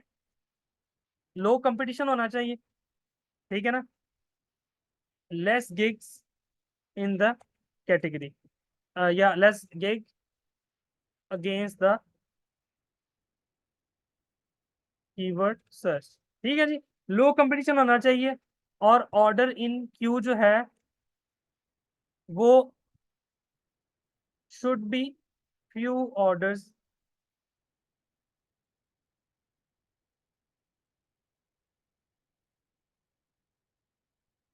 freelancers have against that keyword। उस कीवर्ड्स के अगेंस्ट जो गिग्स आ रही हैं उनके अंदर कोई ना कोई ऑर्डर इनक्यू होना चाहिए, 2 हो, 3 हो, 1 हो। इसका मतलब कहीं ना कहीं क्लाइंट लैंड कर रहा है। कम है क्लाइंट्स, लेकिन क्लाइंट्स आ रहे हैं, ठीक है ना। और कोशिश करें complex and unique skill. For example WordPress है, वर्डप्रेस के अंदर क्या क्या कॉम्प्लेक्स चीजें हैं उनके बारे में ब्रेनस्टॉर्म करना है, ढूंढनी है। अब वो ढूंढनी कैसे है वो मैं आपको बताता हूँ अभी, उसके हमने टेंशन लेनी। इसी तरह से सोशल मीडिया है, सोशल मीडिया के अंदर आप लोगों ने सर्च आउट करना है कि भाई मैं किस किस चीज में जा सकता हूँ, ठीक है। फॉर एग्जाम्पल अगर सोशल मीडिया में यहाँ लिखो सोशल मीडिया मार्केटिंग, तो आप सोशल मीडिया मार्केटिंग आप जेनेरिक गिग बनाएंगे तो 10,000 से ऊपर कंपटीशन है, विच मीन्स के किसी हद में मीडियम लेवल का कंपटीशन है, क्योंकि सोशल मीडिया के अगेंस्ट गिग्स वैसे ही कम होती हैं, ठीक है। लेकिन अगर मैं यहीं पे आपको कह दूं फेसबुक मार्केटिंग, कीवर्ड से कंपटीशन चेंज हो जाएगा 8400, लेकिन अगर मैं यहाँ लिखूँ Facebook ads, competition exactly change हो जाएगा, 29,000 हो गई। अगर मैं यहाँ लिख रहा हूँ मीडिया बाइंग, ठीक है, इसके अगेंस्ट देखते हैं क्या आता है, 25 गिग्स आ रही हैं, ठीक है ना। अब मीडिया बाइंग में क्या क्या कुछ हो सकता है वो आपने सर्च आउट करना है कि मीडिया बाइंग में फर्दर क्या क्या, ये बेसिकली एड्स लाने का ही मेथड है। Performance marketing on Facebook, let's see इसके अगेंस्ट क्या रिजल्ट आते हैं, 9500 प्लस। अगर मैं फेसबुक हटा देता हूँ, जेनेरिक परफॉर्मेंस मार्केटिंग को टारगेट करता हूँ, तो फिर क्या रिजल्ट आ रहे हैं, ओनली 150। बात समझ आ रही है। तो इस तरह आप लोगों ने मल्टीपल कीवर्ड्स को टेस्ट करके देखना है कि किस कीवर्ड के अगेंस्ट कंपटीशन कम है, फिर आपने उसी के लिए गिग्स बनानी है। अगर आप उसी के लिए गिग्स नहीं बनाएंगे तो आप फिर वही बात है कि गिग्स बना के बैठे इंतजार करते रहेंगे कि यार कब क्लाइंट आए, कब क्लाइंट आए, कब क्लाइंट आए। ठीक है जी। अच्छा, तो फैल ने पूछा फाइबर चॉइस कौन से होते हैं। फाइबर चॉइस बेसिकली वो फ्रीलांसर्स होते हैं, मोस्टली लेवल 2 के फ्रीलांसर्स होते हैं, जिनको फाइबर सेलेक्ट करता है, फाइबर उनके ऊपर एक बैज लगा देता है, यानी कि वो रिकमेंड कर रहा होता है कि ये वो लोग हैं जो फाइबर की तरफ से रिकमेंडेड हैं, यानी कि फाइबर की चॉइस है, फाइबर रिकमेंड कर रहा होता है कि आप इनसे बाय करें, ठीक है ना। ये वो फ्रीलांसर्स होते हैं। मेरा एक अकाउंट जो है वो तकरीबन साल 1.5 साल जो है फाइबर चॉइस पर रहा हुआ है, ठीक है। आई नो कि फाइबर चॉइस पर रहने का मतलब क्या होता है। फाइबर चॉइस पर हैं आप, आराम से सुकून से बैठे होते हैं, रोज के 5-10 ऑर्डर्स आ रहे होते हैं, आपको पता भी नहीं लग रहा होता, ठीक है ना। आप कहते हैं वाह यार बारिश हो, लिटरली बारिश हो रही होती है ऑर्डर्स की, ठीक है ना। तो फाइबर चॉइस पे आप इंशाल्लाह जरूर जाएंगे, लेकिन उसके लिए पहले आप लोग लेवल 1 पे जाना पड़ेगा, फिर लेवल 2 पे जाना पड़ेगा, फिर आपको कोई वार्निंग ना आई हो, आपने ओवरऑल जो है क्लाइंट के साथ अच्छी डीलिंग की हो, फिर आपके जो पुराने क्लाइंट्स हैं वो आपके पास बार बार वापस आए, रिकरिंग क्लाइंट्स की बेसिस पे आपको टॉप रेटेड का बैच मिलता है, रिकरिंग क्लाइंट्स की बेसिस पे आपको फाइबर चॉइस का बैच मिलता है, और अगर ये दो बैच आपको मिलते हैं तो आप पे क्लाइंट्स की बारिश शुरू हो जाती है। ठीक हो गया जी। और इंशाल्लाह आप लोग लाजमी यहाँ पर जाएंगे। अच्छा, अब एक और जो चीज है, जो इंपॉर्टेंट क्वेश्चन है, जो आप लोगों के जहन में आना चाहिए लेकिन अभी तक किसी ने पूछा नहीं, गिग्स की लिमिट कितनी होती है। गिग्स की मैं बताता हूँ। गिग्स जो है ना, स्टार्टिंग में आपको किसी कैटेगरी में 6 अलाउड होंगी, किसी कैटेगरी में 7 अलाउड होंगी, ठीक है ना। लेवल 1 पे जाके 10 गिग्स अलाउ हो जाती हैं, लेवल 2 पे जाके 20 गिग्स बनाना अलाउ हो जाती हैं, ठीक है ना। नॉर्मली फाइवर पे 1 से 2 गिग्स ही चलती हैं एक बंदे की। फाइवर ने इस तरह का एल्गोरिथम रखा हुआ है कि मोस्टली लोगों की मैक्सिमम 2 या 3 गिग्स चलती हैं, ठीक है ना। तो आपने सारी की सारी गिग्स बनानी है, 6 की 6 गिग्स बनानी है, ताकि मैक्सिमम आप जो है वो फाइबर से गेन हासिल कर सकें, ठीक है ना। अच्छा, अब चलते हैं आगे। अब आगे किस तरह से चलना है कि ये जो है, आप लोगों का जो क्वेश्चन मैं कह रहा था होना चाहिए लेकिन आप लोगों ने नहीं पूछा, मैं खुद से बता देता हूँ। वो ये क्वेश्चन होना चाहिए, sir how to find these keywords. Sir keywords कहाँ से ढूंढें, ये क्वेश्चन होना चाहिए ना। कि सर बाकी बातें तो आपने बड़ी बड़ी कर दी, कीवर्ड्स कहाँ से ढूंढना है। ये जो वर्डप्रेस है ये तो आप सोच के बता रहे हैं, ठीक है। कीवर्ड कहाँ से हम लेकर आए, कीवर्ड ढूंढें कहाँ से। तो इसके लिए मल्टीपल तरीके मैं सजेस्ट कर देता हूँ, मुझे सिर्फ 1 मिनट दें, सिर्फ 1 मिनट दें।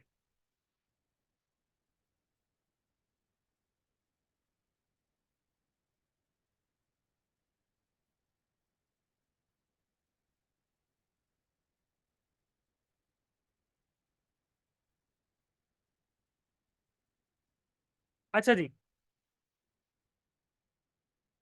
मैं बता रहा हूँ ना, आप न्यू हैं या कोई बात नहीं, मैं बता रहा हूँ, मैं यहाँ पे हूँ ना, मैं बता रहा हूँ। अच्छा, सबसे पहला तरीका है बेस्ड ऑन योर नॉलेज। आपने वो स्किल सीखी, आपने वर्डप्रेस सीखा, आपको पता है वर्डप्रेस के अंदर कौन कौन से वर्ड्स यूज हो सकते हैं, तो आप उसकी बेस पे जो है वो ढूंढें। फॉर एग्जाम्पल आपने वर्डप्रेस सीखा, उसके अंदर एक एलिमेंटर है, तो WordPress Elementor website, let's see इसके अगेंस्ट क्या सर्चेज आती हैं। 73,000 लोग इस पे काम कर रहे हैं, टू मच हाई कंपटीशन, ठीक है ना। अच्छा, वर्डप्रेस डीबी पे देख लेते हैं, डीबी पे कितना कंपटीशन है। डीबी पे सिर्फ 11,000 का कंपटीशन है। बात समझ आ रही है। तो this is the process, this is the thing, ठीक है ना, द मेन थिंग, कि आप लोगों ने अपने नॉलेज की बेस पे सर्च करनी है। पहला तरीका तो ये है, ठीक है ना। दूसरा तरीका ये है A to Z अप्रोच। क्या होती है A to Z अप्रोच, किसी को पता है? Plus fibre suggestions. क्या होती है A to Z अप्रोच? अच्छा, मैं बताता हूँ। देखें, आपने अपना नीश यहाँ पे ऐड करनी है, गौर से सुन लें। आपने अपनी नीश यहाँ पे ऐड करनी है, वर्डप्रेस नीश है, इसके आगे ए लगाना है। अब ए से रिलेटेड सारे कीवर्ड्स आपके सामने आ गए। फाइबर खुद से आपको आइडिया दे रहा है, ये वो सजेशंस हैं जो क्लाइंट आके यहाँ पे सर्च करते हैं, ठीक है ना। तो ये वो सजेशंस है, तो आपको एक आइडिया मिल रहा है इससे, और बड़ा जैसे कहते हैं ना, अच्छा आइडिया इससे मिल रहा है, ठीक है ना। तो आपने ए लिखा, ए से रिलेटेड कीवर्ड्स आ गए। आपने बी लिखा, अब बी से रिलेटेड आ गए। आपने सी लिखा, अब सी से रिलेटेड आ गए। आपने डी लिखा, अब डी से रिलेटेड आ गए। इस तरह जेड तक आप सर्च करें तो वो सारे के सारे कीवर्ड्स बेसिकली आपके A to Z अप्रोच हो जाएगी। तो आपको मल्टीपल कीवर्ड्स के क्या मिल जाएंगे, आइडियाज मिल जाएंगे। है ना इंटरेस्टिंग। फॉर एग्जांपल मैं यहाँ पे वर्डप्रेस बी लिखता हूँ, तो वर्डप्रेस बग फिक्सिंग आ गया, मैं इसको सर्च करता हूँ, तो यहाँ पे फाइबर आपको सजेशन दे रहा है, ये देख रहे हैं सजेस्टेड, ये भी कीवर्ड सजेशन है। बात समझ आ रही है? अब ये मेलवेयर रिमूवल, अगर मैं वर्डप्रेस मेलवेयर रिमूवल लिखता हूँ यहाँ पे, मेलवेयर रिमूवल, तो कंपटीशन टोटली चेंज हो जाएगा। सिर्फ 3800 का कंपटीशन रह गया। ठीक है जी, मजा आया? ओके, आगे चलते हैं। ये दूसरा तरीका है, आप लोगों की मर्जी, आपने कौन सा तरीका यूज करना है, बस आपको मैक्सिमम कीवर्ड उसमें समझ आने चाहिए। दूसरा तरीका है यूजिंग टूल्स। यूजिंग टूल, ठीक है ना। इसके अंदर वेब टूल्स भी आते हैं, प्लस AI टूल्स भी आते हैं, ठीक है ना। फॉर एग्जाम्पल एक टूल है कीवर्ड.io, कीवर्ड.io, ठीक है। यहाँ पे आप गए हैं इस टूल पे, यहाँ पे आपने जाके फाइवर देखना है, ये फाइवर आ गया। इंग्लिश यूनाइटेड स्टेट रहने दें, यहाँ पे अपना सीड कीवर्ड डाल दे वर्डप्रेस, और सर्च पे क्लिक कर दें, ठीक है। अच्छा, उसने 163 कीवर्ड आइडियाज आपको दे दिए। ये सारे के सारे वर्डप्रेस के कीवर्ड आइडियाज हैं, ये देखें, देख रहे हैं, ये सारे के सारे आइडियाज आ गए। ये टूल यूज करके आप निकाल लें, टोटली आपकी मर्जी है, ठीक है ना। Got it? या आप क्या करें, आप जाएं गूगल जेमिनी पे, या ChatGPT पे, या कहीं भी चले जाएं।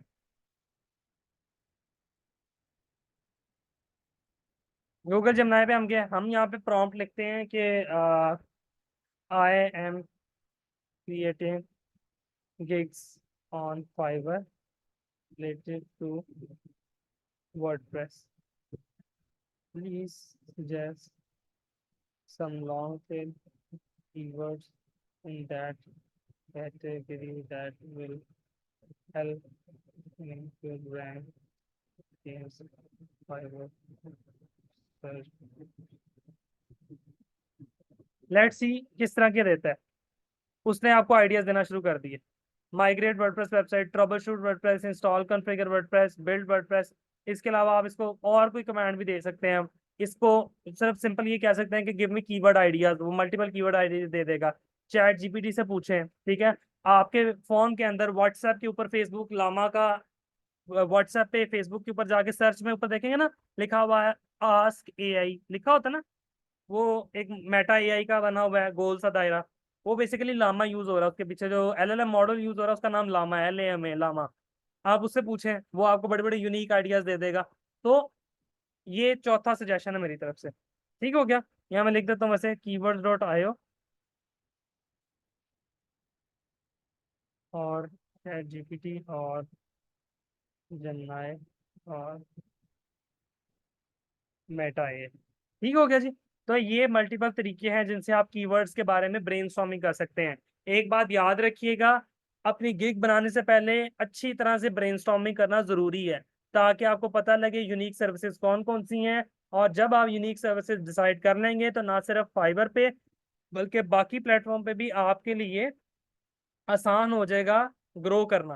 क्यों? क्योंकि आपने यूनिक सर्विसेज चूज की, आपने रिसर्च करके सर्विसेज चूज की, आपने कॉम्प्लेक्स सर्विसेज चूज की जो हर बंदा ऑफर नहीं कर रहा। तो आपने, जैसे कहते हैं ना वो जो अब हमारे पेरेंट्स ही कहते होते हैं कि तुम्हारा दोस्त कुएं में कूदेगा तो तुम भी कूद जाओगे, तो आपने भी सबके साथ कुएं में कूदने की कोशिश नहीं करनी है, आपने अपना डिफरेंट कुआं बनाने की कोशिश करनी है। डिफरेंट स्किल पे काम करना है, कॉम्प्लेक्स स्किल पे काम करना है, जिसपे आपको ऑर्डर्स भी आसानी से मिल सकें, क्लाइंट्स भी ज्यादा मिल सकें, और आपका उसके अंदर नाम भी बन सके, क्योंकि आप एक कॉम्प्लेक्स चीज को डील कर रहे हो। बात समझ आ गई? Got it? चलें, बेहतरीन। एसईएम रश पे वो आप लोग कर सकते हैं। देखिए, एसईएम रश हो गया, मॉज हो गया, एचरएफ हो गया, ये जितने टूल्स हैं ये एसईओ की गूगल कीवर्ड के लिए यूज होते हैं, ठीक है ना। वो गूगल के सजेशन आपको देगा, सर्च इंजन से रिलेटेड डाटा देगा, फाइवर से रिलेटेड डाटा नहीं देगा। तो वहां से आप कीवर्ड आइडिया ले सकते हैं। वो सर बासित आपको सिखा देंगे, वो सर बासित ने आपको डिटेल में वो वाले सॉफ्टवेयर सिखाने हैं एसईओ के, जो सर हैं आपके, तो वो आपको सिखा देंगे। आप उनसे वो चीज सीख लीजिएगा, क्योंकि वो डिटेल में उन्होंने वो चीज सिखानी है। वहां से भी आइडियाज लिए जा सकते हैं। लेकिन फाइवर क्योंकि टोटली अलग है, फाइवर एक सर्च इंजन नहीं है, फाइवर एक प्लेटफॉर्म है, तो उसके कीवर्ड्स आपको टेस्ट इसी तरह से करने पड़ेंगे। ठीक हो गया? Got it? हाँ, मैं यहाँ पे इसकी एक्सेस दे देता हूँ। उमेर का बड़ा अच्छा क्वेश्चन है, मैं इस क्वेश्चन का आंसर दे देता हूँ। उमेर पूछ रहे हैं कि सर, एजेंसी रन करना, ग्रो करना आसान है या एज अ फ्रीलांसर काम करना? उमेर, अगर तो आपके पास इन्वेस्टमेंट तगड़ी है, आपके अकाउंट में अच्छे खासे पैसे हैं, तो फिर तो एजेंसी चला सकते हैं आप। लेकिन एजेंसी चलाना आसान नहीं है, ये मैं आप लोगों को बता दूं। एजेंसी चलाना इज नॉट इजी। अच्छा, ये मैं फाइल आप लोगों के साथ इसी शीट के अंदर रख रहा हूँ, इसका लिंक मैं यहाँ पे रख रहा हूँ। ठीक है, तो जब मैं इस शीट का लिंक दूंगा तो आपको इस डॉक्यूमेंट का लिंक भी मिल जाएगा। ठीक है, तो आप इस तरह का सेम अपने पास भी बना सकते हैं, या कुछ डिफरेंट भी कर सकते हैं, लाजमी नहीं कि मैंने आप लोगों को एक आइडिया दिया है। अच्छा, उमेर की बात का मैं जवाब दे दूं। उमेर, एजेंसी बनाना आसान इस वजह से नहीं है, मैं आगे चल के बताऊंगा कि एजेंसी जो है वो क्या होती है। एजेंसी के अंदर बहुत ज्यादा मसले हैं। एजेंसी के अंदर आपने एम्प्लॉयज को कंट्रोल करना है। ऑर्डर्स आपको बड़े चाहिए, छोटे ऑर्डर्स पे आप सर्वाइव नहीं कर सकते, ठीक है ना। आपको बड़े ऑर्डर्स चाहिए, बड़े क्लाइंट्स चाहिए, ज्यादा एफर्ट चाहिए, ठीक है ना।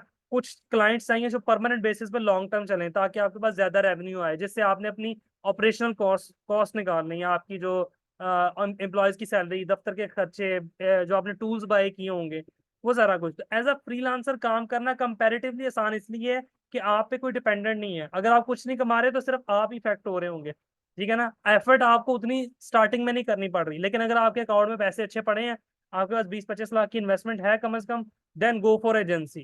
ठीक है, एजेंसी के अंदर अच्छे लोग हायर करो, बीडी के लोग हायर करो, जो आपके साथ मिलके प्रोजेक्ट्स ढूंढें, और डेवलपर की टीम है या सोशल मीडिया मार्केटर की टीम हायर करें, जिनसे आप प्रोजेक्ट को एग्जीक्यूट करवा सकें। इस पे मैं बहुत डिटेल में आगे बात करूंगा इंशाल्लाह, जब हम एजेंसी पे जाएंगे। ठीक है जी।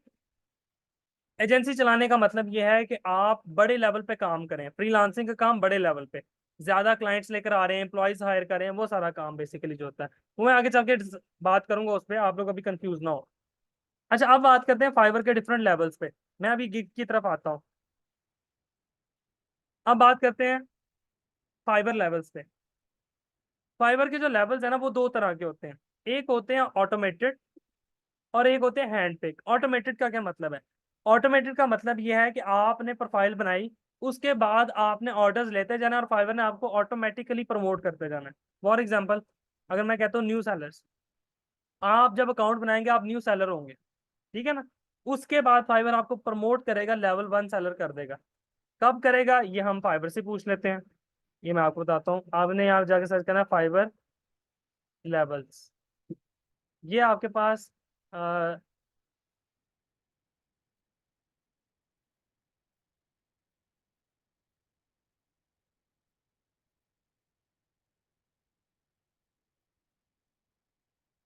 ये देखें, level 1, level 2 top rated. New seller के बारे में फाइवर ने पूरी डिटेल दी हुई है कि आपने मैट्रिक्स कैसे मेजर करना है, रैंकिंग कैसे ट्रैक करनी है, हर चीज फाइवर ने डिटेल में एक्सप्लेन की हुई है। उसके बाद लेवल 1 पर आते हैं, तो लेवल 1 किस तरह से आपने चलना है, लेवल 2 को किस तरह से चलना है, फाइवर ने पूरा का पूरा क्राइटेरिया दिया हुआ है, ठीक है ना। अच्छा, मैं इसको आपको थोड़ा सा ले मैन लैंग्वेज, आप इसको आराम से देख लीजिएगा। इसका लिंक मैं आप लोगों को सेंड कर देता हूँ, या आप सर्च कर लीजिएगा। आप इसको आराम से तसल्ली से पढ़िएगा, ठीक है ना। मैं वैसे आपको ले मैन लैंग्वेज में बता देता हूँ, आपको आसानी हो जाएगी।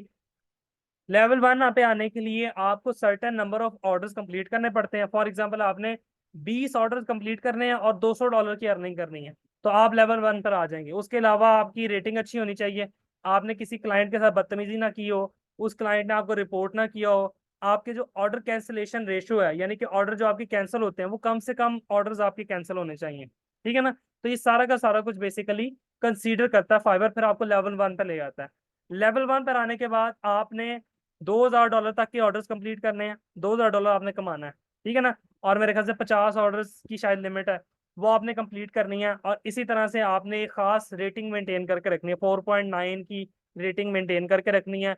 कम ऑर्डर्स कैंसिल हो, ज्यादा ऑर्डर्स आपके कंप्लीटेड हो, वो सारा कुछ फाइबर कैलकुलेट करता है। वो फॉर्मूलाज उन्होंने दिए हुए हैं फाइबर ने, वो कंप्लीट करने के बाद आपको लेवल 2 पर ले जाता है। इससे बेसिकली आपकी सीनियोरिटी जज होती है। लेवल 1 पे आपकी जो प्राइसिंग है ना, वो आप अपनी लो प्राइस रखते हैं। लेवल न्यू न्यू सेलर पे, लेवल 1 पर आके आप अपनी प्राइसिंग को ज्यादा चार्ज करते हैं, charge more than new seller, ठीक है ना। लेवल 2 पर आके आप चार्ज हाई करना स्टार्ट कर देते हैं। ठीक हो गया जी।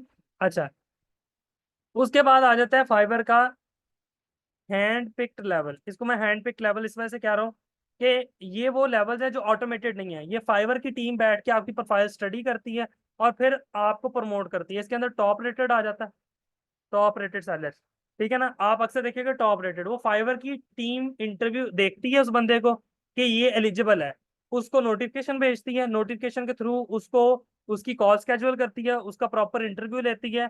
फाइवर को अगर लगे कि ये बंदा इस काबिल है कि इसको टॉप रेटेड बनाया जाए, तो फिर फाइवर उसको टॉप रेटेड बना देता है। और जो टॉप रेटेड बंदा होता है उस पर क्या होती है, ऑर्डर्स की बारिश शुरू हो जाती है। अच्छा, और वो प्राइस भी ज्यादा चार्ज करता है। इसी तरह से फाइबर चॉइस ये बैच है बेसिकली, इसको मैं बैच बोलूंगा, सॉरी बैच, ठीक है ना। ये एक बैच है। फाइबर आपके ऊपर एक तमगा लगा देता है कि भाईजान ये लेवल 2 वाला बंदा भी बन जाता है। लेवल 2 वाला बंदे को फाइबर कहता है ये फाइबर चॉइस है, जो फाइबर को पसंद आता है। इसके अंदर जो मोस्टली क्राइटेरिया यूज होता है वो ये होता है कि उन फ्रीलांसर्स को ज्यादा फाइबर प्रमोट करता है इन लेवल्स के ऊपर जिन लोगों के पास उनके क्लाइंट्स बार बार आते हैं। देखें, अगर आपके पास आपका क्लाइंट बार बार आ रहा है तो इसका क्या मतलब है, इसका मतलब है कि आप अच्छी सर्विस दे रहे हैं, आप मुनासिब पैसे चार्ज कर रहे हैं, तभी क्लाइंट बार बार आ रहा है आपके पास। तो फाइबर चॉइस का जो बैच है वो इस पर्पज के लिए यूज होता है कि आपका क्लाइंट जो है वो बार बार अगर आ रहा है तो फाइबर आपको फाइबर चॉइस का बैच देता है ताकि आपके पास मैक्सिमम क्लाइंट्स आना शुरू हो जाए, ठीक है ना। उसके बाद आ जाती है फाइबर प्रो, ठीक है ना। फाइबर प्रो भी हैंड पिक्ड होते हैं, इनका इंटरव्यू लिया जाता है। इंटरव्यू और टेस्ट लेने के बाद इनको फाइबर डिसाइड करता है, और ये सिर्फ 0 पॉइंट समथिंग % होते हैं। अगर फाइबर के ऊपर वर्डप्रेस की 1 लाख गिग्स है ना, तो उन 1 लाख में से शायद 15 या 20 लोग होंगे जो फाइबर प्रो के लेवल पर होंगे। बिल्कुल 0.00 लेवल के लोग होते हैं जिनको फाइबर फाइबर प्रो के लेवल पे लेके जाता है। और प्रो वाले जो बंदे होते हैं वो नॉर्मली उनको एजेंसीज हायर करती हैं, बड़ी बड़ी कंपनीज फाइबर से हायर करती हैं, और वो फिर एक एक लोगों के $1000 भी चार्ज करते हैं। $500 $1000 सिर्फ एक लोगो बनाने के, वेबसाइट बनाने के 3-3 हज़ार डॉलर, 2-2 हज़ार डॉलर। क्यों? क्योंकि वो फाइबर के हैंड पिक ट्रेंड किस्म के सेलर्स होते हैं। फाइबर इनको हाई सपोर्ट प्रोवाइड करता है, फाइबर इन सेलर्स को जो है वो ज्यादा कंसंट्रेशन प्रोवाइड करता है, इनको बकायदा गाइड करता है कि आपने, इनके सेमिनार भी करवाता है कि आपने क्लाइंट से बात कैसे करनी है, आपने क्लाइंट को एंटरटेन कैसे करना है, क्योंकि वो ज्यादा हाई लेवल के क्लाइंट्स होते हैं जिनके पास आ रहे होते हैं। ठीक है जी, बात समझ आ गई। मैं इनमें से फाइबर चॉइस पर रह चुका हूँ, ठीक है। टॉप रेटेड के लिए मैं बहुत बार नॉमिनेट हुआ हूँ लेकिन उन्होंने बनाया नहीं, व्हाट्स एवर द रीजन, कभी इंटरव्यू कॉल भी नहीं की। लेकिन फाइबर चॉइस पे मैं रह चुका हूँ, मेरी एक अकाउंट जो है वो फाइबर चॉइस पे बड़ा अरसा रहा है, और मैंने बड़ा इंजॉय किया, मतलब अच्छे खासे पैसे आपके बनते हैं पर मंथ। ठीक हो गया जी। अच्छा, अब चलते हैं आगे। ऐसा करते हैं, एक 10 मिनट की ब्रेक ले लेते हैं। 10 मिनट की ब्रेक के बाद कुछ पढ़ते हैं, और उसके बाद फिर जो है वो हम लोग क्वेश्चन आंसर की तरफ आएंगे, ठीक है ना। तो 10 मिनट्स की ब्रेक लेते हैं। मीन वाइल आप लोग भी कुछ खा पी लें, ठीक है। कोई अच्छी चीज़ है तो मुझे भी भेज दें, ठीक है। अ,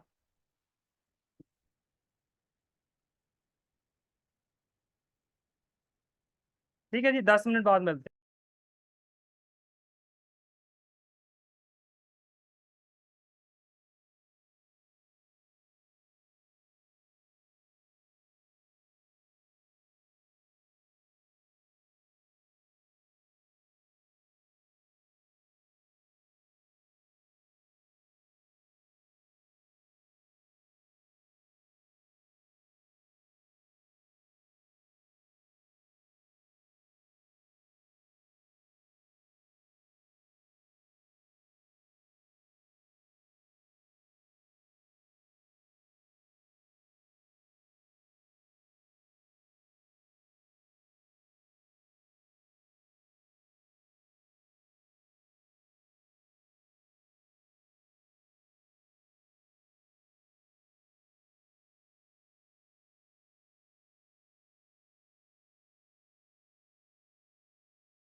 अच्छा जी, वेलकम बैक। मेरी आवाज़ आ रही है? स्क्रीन शेयर्ड है? अच्छा जी। अच्छा, बिरयानी है। बिरयानी तो यार, फिर बिरयानी तो भेजनी चाहिए आप लोगों को, लाजमी। सर आप हुक्म करें, हम ऑनलाइन डिलीवर करा दें। थैंक यू सो मच जी, थैंक यू सो मच। आप लोगों का कहना ही काफ़ी है, कोई मसला वाली बात नहीं। बीइंग अ टीचर मुझे खिलाना चाहिए वैसे। रूल तो यही बनता है कि बीइंग अ टीचर जो है ना, वो मुझे खिलाना चाहिए आप लोगों को। मैं आप लोगों को खिलाऊंगा सर। अच्छा जी। अच्छा, कुछ चीज़ें आप लोग अंडरस्टैंड कर लें। आप लोग उनमें से जिन लोगों ने अकाउंट क्रिएट किए हुए हैं पहले, वो तो ठीक है, कोई इशू वाली बात नहीं है। जिन्होंने न्यू अकाउंट क्रिएट करना है वो लोग पहले सुन लें। अकाउंट आप लोग खुद अपने अपने क्रिएट करेंगे, उस वहाँ पे आईपी का मसला आता है। मैं मेरे इस सिस्टम के ऊपर ऑलरेडी अकाउंट्स क्रिएट हुए हुए हैं मल्टीपल, तो मैं इस सिस्टम के ऊपर नया अकाउंट क्रिएट नहीं करूंगा। ठीक है क्या? अच्छा, आप लोगों को अकाउंट क्रिएट करने का मैं तरीका यहाँ पे जो है ना वर्बली बता दूंगा। ठीक है, रिटर्न बता दूंगा लिख के कि भाई इस तरह से अकाउंट क्रिएट करना है। उसमें कोई प्रॉब्लम आएगी तो आप लोगों ने नेक्स्ट क्लास में मुझसे पूछ लेना है। कोई भी ऑप्शन आपके सामने आ रही है जो आपको समझ नहीं आ रही, आप बस उसमें से मोस्ट अप्रोप्रिएट सेलेक्ट कर लीजिएगा। बाद में हर चीज़ एडिट हो जाती है। ठीक है, जो चीज़ नहीं एडिट होगी वो मैं आपको बता दूंगा कि क्या क्या चीज़ें नहीं एडिट हो सकती। बाकी हर चीज़ एडिट हो जाएगी, आपने उसकी फिक्र नहीं करनी। ठीक हो गया जी?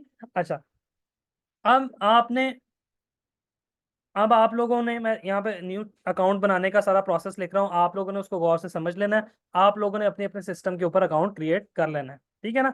Sir is it possible to delete old account? Umer पूछ रहे हैं। उमेर, फाइबर की सपोर्ट से बात करनी पड़ती है, अकाउंट डिलीट करने की प्रॉपर रीजन पूछते हैं, वो सारा कुछ पूछ के प्रोसीजर करके डिलीट कर देते हैं, लेकिन वो उसकी प्रॉपर रीजन वो पूछते हैं। ठीक है ना? अच्छा, अकाउंट बनाने की कोई वीडियो यूट्यूब पे बहुत ज्यादा पड़ी हुई है, लेकिन फाइबर का इंटरफेस लास्ट कोई एक महीना पहले फिर भी चेंज हुआ है, तो वो लेटेस्ट इंटरफेस आता रहता है। मैं आपको जो मेजर चीजें हैं वो यहाँ पे गाइड कर दूंगा, आप लोगों ने टेंशन नहीं करनी लेनी। ठीक है ना? अच्छा, हाँ, कोशिश करें कि नेक्स्ट क्लास तक आप एडिट करके रहें, सॉरी, अकाउंट क्रिएट करके रहें। अच्छा, अकाउंट क्रिएशन पे पहले आप लोग देख लें यहाँ पे स्क्रीन पे। अकाउंट क्रिएशन में सबसे पहले आप लोगों ने जाना है और जाके अकाउंट क्रिएट करना है। अगर आपके पास वहाँ पे ऑप्शंस आए कि सेलर अकाउंट और बायर अकाउंट, तो आपने सेलर अकाउंट को चूज करना है। फाइवर के ऊपर एक ही अकाउंट सेलिंग और बाइंग के लिए यूज होता है, इस वजह से उसमें आप लोगों ने कंफ्यूज नहीं हो जाना। ठीक हो गया? यहाँ पे आप फॉर एग्जांपल गए, आपने यहाँ पे जाके ज्वाइन पे क्लिक किया। ज्वाइन पे क्लिक करके आप किसी भी अपने उसके साथ साइन अप कर लें, जीमेल के साथ, अपनी ईमेल के साथ, अपने एप्पल की आईडी के साथ, या फेसबुक के साथ। अच्छा, ज्यादा अप्रोप्रिएट पता है क्या? आप अपनी जीमेल को साइन इन करें, गूगल मेल जो होती है, जीमेल को साइन इन कर लें, और बाद में सिर्फ इस ऑप्शन पे क्लिक करेंगे, आपका अकाउंट ऑटोमेटिकली सिंक होगा जीमेल का फाइवर के साथ, और आपका फाइवर अकाउंट क्रिएट हो जाएगा। ठीक है ना? तो जो मोस्ट अप्रोप्रिएट ऑप्शन है वो ये है कि जीमेल अकाउंट से आप लोग साइन अप कर लें, और सिंपल। ठीक है ना? और ये आपने करना कैसे? ज्वाइन नाउ पे क्लिक करके। ठीक हो गया? अच्छा, उसके बाद आपसे फाइवर आपका नेम पूछेगा, योर नेम। दो चीजें पूछाएगा, ये याद रखना आप लोगों ने। एक आपका नाम पूछेगा, your name, first name last name. ठीक है ना? फर्स्ट नेम लास्ट नेम इस तरह करके पूछेगा। एक बात याद रखनी है, आप लोगों ने 100% करेक्ट नेम एंटर करना है as per your ID card. आपके नेशनल आईडी कार्ड के ऊपर जो नाम लिखा हुआ है, प्लीज आप लोगों ने वही नाम ऐड करना है जो आपके आईडी कार्ड के ऊपर नाम लिखा हुआ है। अपनी तरफ से अपना नाम नहीं लिखना। फॉर एग्जांपल अगर आपके नाम आईडी कार्ड पे लिखा हुआ ना, फॉर एग्जांपल क्या नाम, किसी का नाम फॉर एग्जांपल उमैर है, तो आपके लिखा हुआ ना उमैर अहमद खान, तो उमैर अहमद खान ही लिखना है आपने। अगर उमैर अहमद लिखा तो उमैर अहमद लिखना है, अपने पल्ले से कास्ट ऐड नहीं कर देनी। जो आपका आईडी कार्ड पे नाम है एग्जैक्ट डिट्टो सेम नाम होना चाहिए। ये क्यों मैं कह रहा हूँ? ये इस वजह से कह रहा हूँ कि फाइबर किसी ना किसी स्टेज पे आपसे आईडी कार्ड की वेरिफिकेशन मांगता है। तो जब आईडी कार्ड की वेरिफिकेशन मांगेगा और आपका आईडी कार्ड पे नेम डिफरेंट लिखा होगा, फाइबर पे नेम डिफरेंट होगा, तो आपके लिए मसला बनेगा, फाइबर आपका अकाउंट ब्लॉक कर देगा। ठीक हो गया? तो अकाउंट बनाते हुए इस चीज का आप लोगों ने ख्याल रखना है कि आपका नाम सेम होना चाहिए as per your ID card. ठीक है? अच्छा, उसके बाद आप लोगों ने फाइबर का यूजर नेम पूछेगा, एक फाइबर आपसे user name. There is a difference between name and user name. User name जो है वो यूनिक होता है, नेम यूनिक। ये नेम तो फाइबर पे कई उमैर होंगे, कई अकदस होंगे, ठीक है ना, कई अली होंगे, कई वकास होंगे, ठीक है ना, लेकिन जो यूजर नेम है ना वो यूनिक होगा। यूजर नेम ऐसा नाम होगा जो फाइबर के ऊपर पहले कभी किसी ने नहीं रखा हुआ।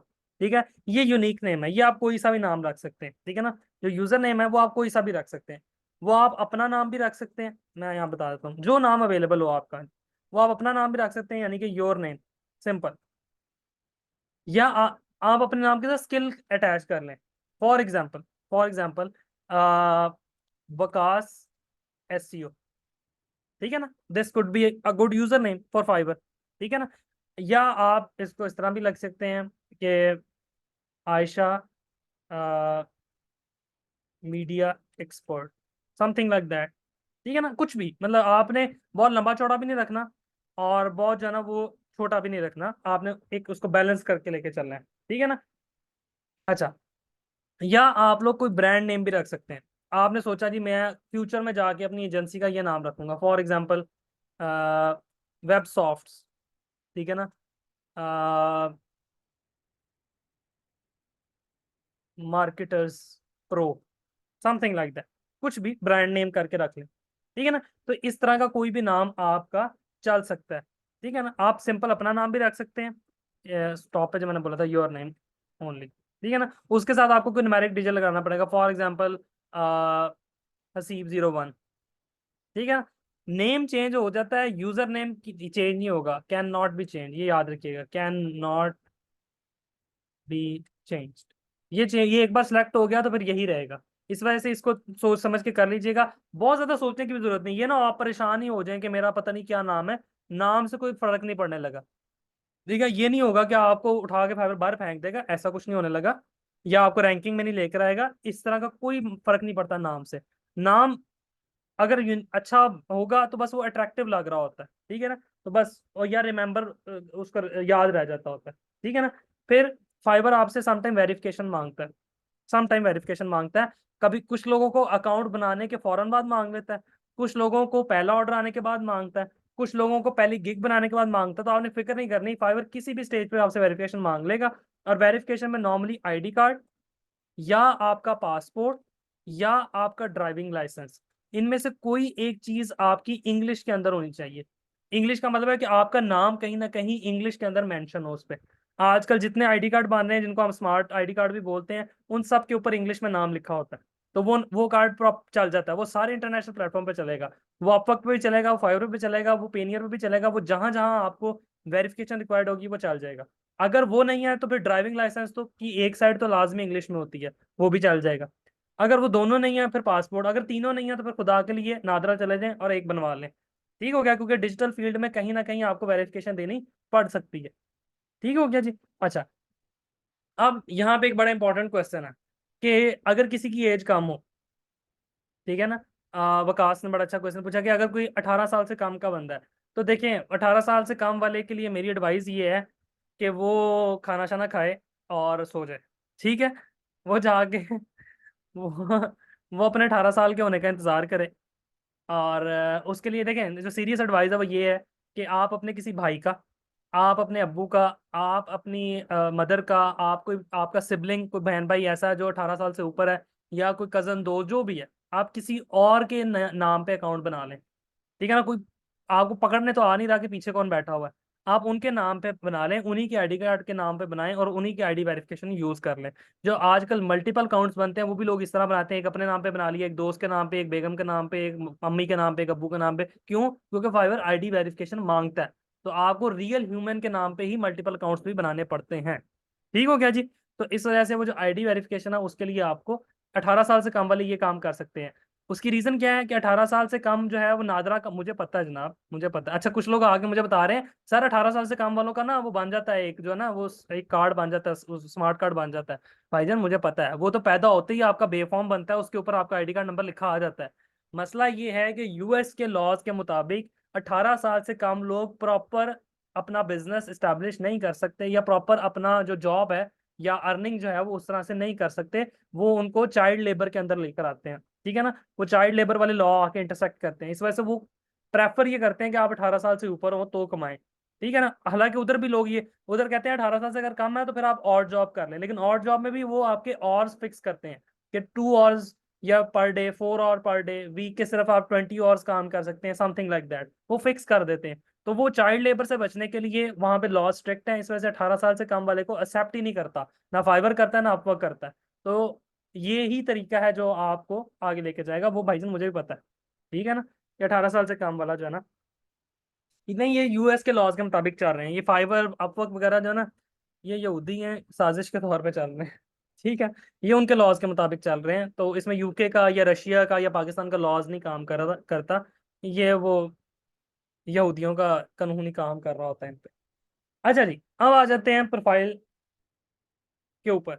आप जब अकाउंट क्रिएट करेंगे, आपका सिंपल इन स्टेप्स के साथ अकाउंट क्रिएट हो जाएगा। आपसे वो पूछेगा फ्रीलांसर, आप कहेंगे जी फ्रीलांसर। उसके बाद वो आपसे पूछेगा कि आपकी जो स्किल की कैटेगरी है, स्किल्स कैटेगरी के बारे में पूछेगा।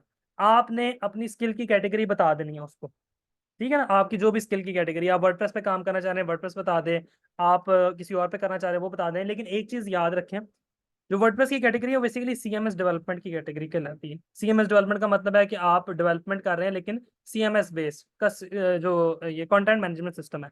इसमें मेरी आप लोगों को रिकमेंडेशन ये है कि जो वर्डप्रेस है ना, उसके ऊपर बहुत ज्यादा रश है। तो कोशिश करें आप शॉपिफाई यहाँ पे दें उनको, शॉपिफाई या विक्स, कि मैं इसकी सर्विस देना चाह रहा हूँ। क्योंकि अक्सर वर्डप्रेस का आजकल अकाउंट रिजेक्ट हो रहा है, ठीक है। तो ये मैं आपको जुगाड़ पहले से बता रहा हूँ कि कोशिश करें शॉपिफाई या विक्स दे दें, क्योंकि वो भी इस तरह ड्रैग एंड ड्रॉप से वेबसाइट बनती है। ये नहीं कि आपने आपको फिर अब वक्त जो है ना वो डंडा पकड़ के खड़ा हो जाएगा कि नहीं अब तू शॉपिफाई पे गिग बना, लाजमी नहीं है। एक गिग शॉपिफाई की बनाए, बाकी सारी वर्डप्रेस की बना दें, नो बडी केयर्स। लेकिन जो शुरू में आपसे वो स्किल कैटेगरी पूछेगा, उसके अंदर आपने कोशिश करना है इस तरह से डिफाइन कर दें। इसी तरह से सोशल मीडिया मार्केटिंग वाले हैं, फेसबुक एड्स के ऊपर बड़ा रश है, आप लोग वहां पे स्नैपचैट एड्स दे दें, टिकटॉक एड्स दे दें, ठीक है। इसी तरह से जो कंटेंट राइटिंग वाले हैं वो एआई कंटेंट राइटिंग के बारे में, ठीक है, प्रॉम्प्ट राइटिंग के बारे में, एकेडमिक राइटिंग के बारे में, इस तरह की थोड़ी सी यूनिकनेस की तरफ चलते हैं। अगर अगर इन केस आपका स्किल कैटेगरी सेलेक्ट करके प्रोफाइल आपकी ओपन होगी, और उसके बाद आपको एक दो दिन बाद एक ईमेल आती है जिसमें कहा जाता है कि your application has been rejected, क्योंकि आपकी कैटेगरी के अंदर ऑलरेडी बहुत रश था, इस वजह से आपकी एप्लीकेशन हमने रिजेक्ट कर दी।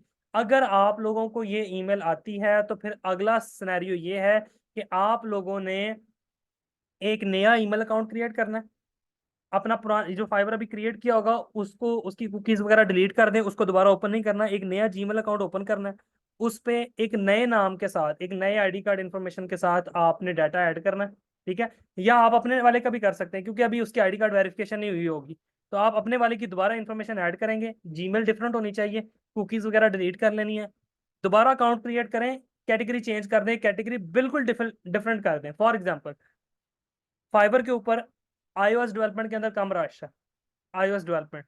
फॉर एग्जांपल कुछ कोई यूनिक चीज की तरफ चले जाएं, जैसे आईओएस डेवलपमेंट है, आईओएस डेवलपमेंट के अलावा और यूनिक चीज ढूंढें फाइबर पे जाके। फॉर एग्जांपल हम फाइबर पे चलते हैं, ये फाइबर ही ओपन है यहाँ पे हमारे पास, एक सेकंड, ठीक है। फॉर एग्जांपल हम चलते हैं प्रोग्रामिंग एंड टेक में, यहाँ पे जाके आप कोई ये डेव इंजीनियरिंग इसको चूज कर लें, वी आर हेडसेट डेवलपमेंट इसको चूज कर लें, मोबाइल ऐप मेंटेनेंस को चूज कर लें, मुश्किल तरीन फील्ड को चूज कर लें।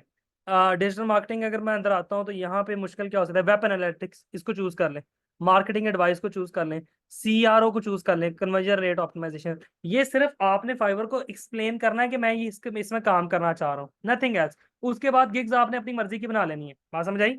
उसके बाद एक गिग इस कैटेगरी की एक गिग लाजमी बनानी है, और बाकी की गिग्स आपने अपनी मर्जी की बना लेनी है, ठीक है ना। ये मैं आप लोगों को वो जुगाड़ बता रहा हूँ, वो ट्रिक बता रहा हूँ जिसके थ्रू आप लोग प्रोफाइल रिजेक्शन से बच सकते हैं। लेकिन पहले कोशिश करनी है आपने, आप अपनी कैटेगरी के अंदर बनाए। 90% लोग अप्रूव हो जाते हैं, 80 to 90%। सिर्फ 10 से 20% जो बेचारे थोड़े से मेरी तरह के होते हैं वो रह जाते हैं, ठीक है ना। मैं अब वो वर्ड तो नहीं यूज करना चाहता, कोई ऑफेंड ही ना हो जाए, तो ठीक है। जिन बेचारों के जो है ना वो कुछ ज्यादा ही तारे गर्दिश में होते हैं, वो बेचारे रिजेक्ट हो जाते हैं, ठीक है। एक सेकंड दे, मैं लैपटॉप चार्जिंग पे लगा दूं।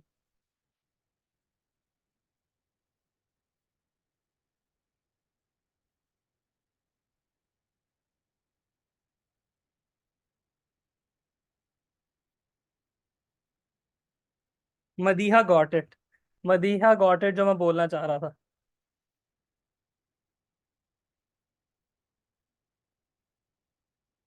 अच्छा जी, आ, ओके।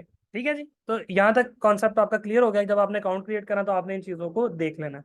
उसके बाद जो अकाउंट क्रिएट करने के बाद आपके पास इंटरफेस आता है, उसमें आपको वो पूछता है आपकी प्रोफाइल की डिस्क्रिप्शन, जिसमें वो बेसिकली पूछ रहा होता है about your self, about your self. आप अपने बारे में कुछ एक्सप्लेन करें।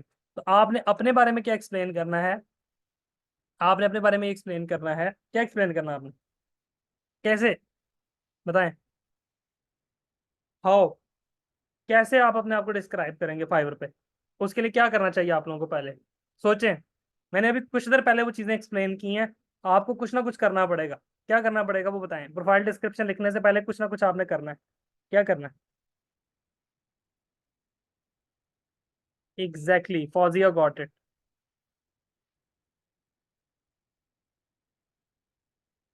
एग्जैक्टली, बहुत से लोगों ने समझ लिया इस बात को। अबाउट योर सेल्फ में सबसे पहले आप लोगों ने कंपेटिटर एनालिसिस करना है। जाके देखना है कि आपकी तरह की जो बंदे सर्विस दे रहे हैं, वर्डप्रेस के अंदर जो सर्विसेज दे रहे हैं, शॉपिफाई में जो सर्विसेज दे रहे हैं, फेसबुक मार्केटिंग की जो सर्विसेज दे रहे हैं, उन लोगों ने अपने अबाउट एनालिसिस कंपेटिटर अपने अबाउट के बारे में क्या लिखा है। ठीक है ना? तो आपने वहां जाके पहले देखना है कि लोगों ने क्या लिखा हुआ। फॉर एग्जाम्पल यहाँ पे चल के भी देख लेते हैं। फॉर एग्जाम्पल कि जिसके रिव्यूज अच्छे हैं, किसी ऐसे के पास ऐसी प्रोफाइल नहीं ओपन करनी जिसके रिव्यूज नहीं अच्छे। फॉर एग्जांपल मैं यहाँ पे सोशल मीडिया मार्केटिंग लिखता हूँ, तो यहाँ पे ये प्रोफाइल आ रही, मुझे ये भाई अच्छे लग रहे हैं। ठीक है, और मुझे ये बहन जी अच्छी लग रही है। मैं इन दोनों को ओपन कर लेता हूँ। इन भाई जी की डिस्क्रिप्शन पढ़ने के लिए मैं इस पर क्लिक करूंगा। ये यहाँ पर आ गया, ये इनकी अबाउट इन्फॉर्मेशन। ठीक है। किस अब ये प्रोफाइल है ना इस बंदे की, ये सारी इन्फॉर्मेशन आपने देनी है। आप कहाँ से हैं वो आपका कंट्री पूछेगा, मेंबर वो ऑटोमेटिकली डिसाइड कर लेगा, बाकी चीजें भी ऑटोमेटिकली करेगा, लैंग्वेज वगैरह पूछेगा। ये मैं आपको अगली क्लास में इंशाल्लाह गाइड करूंगा। आपने ये चीज जरूर देखनी है। अब उसने क्या लिखा हुआ, I am a marketer and system analyst professional and an entrepreneur at heart for the last 9 years। अच्छा, अब आप लोग ईयर्स, नंबर ऑफ ईयर्स लिख सकते हैं आप लोग? आप तो नया स्टार्ट कर रहे हैं। नंबर ऑफ ईयर्स लिखेंगे आप लोग? नहीं लिखना, कभी भी नहीं लिखना। ठीक है ना? नहीं, झूठ की तरफ ना जाएं। झूठ की तरफ क्यों जाना है? अल्लाह ताला पे तवक्कल करें, झूठ की तरफ ना जाएं। आप लोग सिंपल स्टार्ट यहाँ से करें कि आई एम एन एक्सपीरियंस्ड। जब आपने एक्सपीरियंस लिख दिया वो कवर हो गया। आपने एक वेबसाइट बनाई है, दो बनाई है, तीन बनाई है, प्रैक्टिस वेबसाइट बनाई है, एक्सपीरियंस तो लिया है ना। तो आप एक्सपीरियंस लिख के आगे से अपनी बात स्टार्ट कर दें। ठीक है ना? तो इसने भी एक्सप्लेन किया हुआ, आप पहले इसको पढ़ लें। इसी तरह से ये बहन जी हैं, इनको देख लेते हैं। इसने एक्सप्लेन किया हुआ है अपने बारे में। ठीक है ना? आपने भी अपने बारे में इंफॉर्मेशन लोगों को देखना है कि उन्होंने क्या लिखा हुआ है। उनको देख के फिर आपने अपने बारे में सोचना है। नॉर्मली जो लिखा जाता है वो मैं बता देता हूँ। आप अपनी एजुकेशन के बारे में लिख सकते हैं। ठीक है, अगर आपकी कोई अच्छी एजुकेशन है, मतलब अच्छी का मतलब ग्रेजुएशन एटलीस्ट आपने की हुई है, उससे इम्पैक्ट ये पड़ता है कि यार ये बंदा वेल एजुकेटेड है प्लस वेल स्किल्ड है। ठीक है, तो ये इम्पैक्ट आपके ऊपर आता है। उसके बाद आपने अपना एक्सपीरियंस लिखना है। उसके बाद आपने अपनी स्किल्स के बारे में लिख देना है सर। Portfolio as well. ठीक है ना? कुछ कभी कभार आपको पोर्टफोलियो को भी अपनी स्किल के अंदर ऐड करके लिखते हैं। फॉर एग्जांपल आप इस तरह लिख सकते हैं कि I have experience in Facebook marketing. Yeah, I have experience in developing WordPress website, and I have developed website for e-commerce industry. I have developed many e-commerce websites. ठीक है ना? यहाँ पे आपने पोर्टफोलियो प्रोवाइड नहीं करना, वो फाइवर रिजेक्ट कर देगा। पोर्टफोलियो इस जगह पे नहीं प्रोवाइड करना, इस जगह पे सिर्फ आपने वर्बली लिखना अपने बारे में। ठीक है ना? नहीं, फाइवर के ऊपर सीवी ऐड नहीं होती। फाइवर पे आपने सिर्फ अपने बारे में 4 से 4 लाइनों में लिखना है। वो करेक्टर लिमिट आपको दी होगी, वो 120 वर्ड्स होते हैं शायद, इसके आसपास होते हैं। 200 वर्ड्स होंगे, 220, 200 करेक्टर्स होंगे, उसके आसपास होंगे, वो आप देख लीजिएगा। आपने सिर्फ उसके अंदर अंदर लिखना है। ठीक है जी? हाँ। अब इसको एआई से कैसे लिखवाना है ताकि आप ज्यादा अच्छे लगें, क्योंकि ऑब्वियसली इंक्लूडिंग मी, हम लोग रिटन इंग्लिश उतनी अच्छी नहीं लिखते जितनी एआई लिखता है, क्योंकि एआई 200 बिलियन पैरामीटर्स के ऊपर सोच रहा होता है। हमने तो मुश्किल से अपने दिमाग के मुताबिक सोचना है। तो एआई को ब्रेन ट्रेन किया हुआ है, तो एआई ज्यादा बेहतर लिखेगा। इस वजह से आपने एआई से लिखवाना है। एआई से जो लिखवाने का तरीका है वो मैं इंशाल्लाह नेक्स्ट क्लास में आप लोगों के साथ शेयर करूंगा। उसमें लिखना कैसे है, चैट जीपीटी की प्रॉम्प्ट किस तरह देनी है, या गूगल जेमिनी की प्रॉम्प्ट कैसे देनी है, वो इंशाल्लाह नेक्स्ट क्लास में। अभी मैंने टाइम पे अभी नजर पड़ी, आप लोगों के क्वेश्चन आंसर का टाइम हो चुका हुआ है। क्वेश्चन आंसर की तरफ आ जाते हैं। जी जनाब, क्या क्या क्वेश्चन हैं? एनी क्वेश्चन, किसी किस्म का क्वेश्चन? बिरयानी बनाने के तरीके के अलावा, because I don't know how to cook. Sir country of origin Pakistan ही मेंशन करना है, डॉलर में शो हो जाएगा। यार देखें, डॉलर समीना, डॉलर्स का कोई इशू नहीं है। डॉलर्स आप अमाउंट शो करें, फाइबर के ऊपर स्टैंडर्ड अमाउंट ही डॉलर है। इस वजह से कंट्री ऑफ ओरिजिन आपने अपना ओरिजिनल रखना पाकिस्तान। कुछ लोग क्या कहते हैं, कुछ लोग ये करते हैं कि जी अमेरिका रख लें, आपको ऑर्डर ज्यादा जल्दी मिल जाएगा। किसी हद तक ये बात ठीक है, लेकिन अमेरिका रखने के बाद आप पाकिस्तान के आईपी से फाइबर लॉग इन करें, फाइबर ब्लॉक कर देगा आपको। वो कहेगा आपने इधर कंट्री ऑफ पाकिस्तान यूएसए लिखा हुआ है, अकाउंट तेरा लाहौर पाकिस्तान से खुल रहा है या पत्तों से खुल रहा है, तो भाई तू कर क्या रहा है? उधर तू मैनचेस्टर शो कर रहा है, इधर तू पत्तों से लॉग इन हो रहा है। ठीक है ना? तो वो मसला हो जाएगा आप लोगों के लिए। हाँ, अगर कोई बाहर रहता है वो वेलकम, मोस्ट वेलकम, वो लाजमी बाहर से बनाए। हाँ, अगर आप बार बार वीपीएन यूज करेंगे तो तब भी प्रोफाइल उठ जाएगी। एआई बहुत एक्स्ट्रा भी लिख देता है, वो मैं आप लोगों को बताऊंगा किस तरह से लिखना है, मैं आप लोगों को सिखाऊंगा प्रॉपर लिखना। Sir we have single name no last name, it will be a problem. देखिए उर्वा, आपका जो आईडी कार्ड पे नाम है वो भी सिंगल डिजिट में है, सिंगल नेम है। आईडी कार्ड के ऊपर जो नाम है उसमें तो नॉर्मली होता है। अगर वो भी सिंगल में है ना, तो फिर आप ये करें, जो आपका फादर नेम नीचे लिखा होगा ना, फादर नेम नीचे लिखा होता है ना आईडी कार्ड में, फादर नेम तो लिखा हुआ है, उसको as a second name add कर दे, वो जस्टिफाई हो जाता होता है। उसमें मसला नहीं होता, फादर नेम को as a second name add कर दे। आ, जो आपके आईडी कार्ड पे फादर नेम मेंशन होगा ना, एग्जैक्ट सेम। मैक्सिमम कितनी कैटेगरीज में गिग बना सकते हैं? यार कोशिश करें सबीर, दो से ज्यादा में ना जाए। कंट्री ऑफ रेजिडेंस, अच्छा कुछ नाम ऐसे होते हैं, आई एम सॉरी अगेन, कुछ नाम ऐसे होते हैं मुझे वो लगता है मेल के नाम है, जैसे तल्लत, सबीर। अब मुझे नहीं पता सबीर लड़का है या लड़की है, तो वो मैं टोन में उसी तरह बोल जाता हूँ जैसे मैं लड़कों से बात कर रहा होता हूँ। तो अगर कोई फीमेल हो तो पहले से माजरत, पेश की माजरत, क्योंकि वो नामों से कुछ नाम होते हैं वो मतलब समझ नहीं आते कि वो लड़कों के हैं या लड़कियों के हैं। कंट्री ऑफ रेजिडेंस लिख सकते हैं?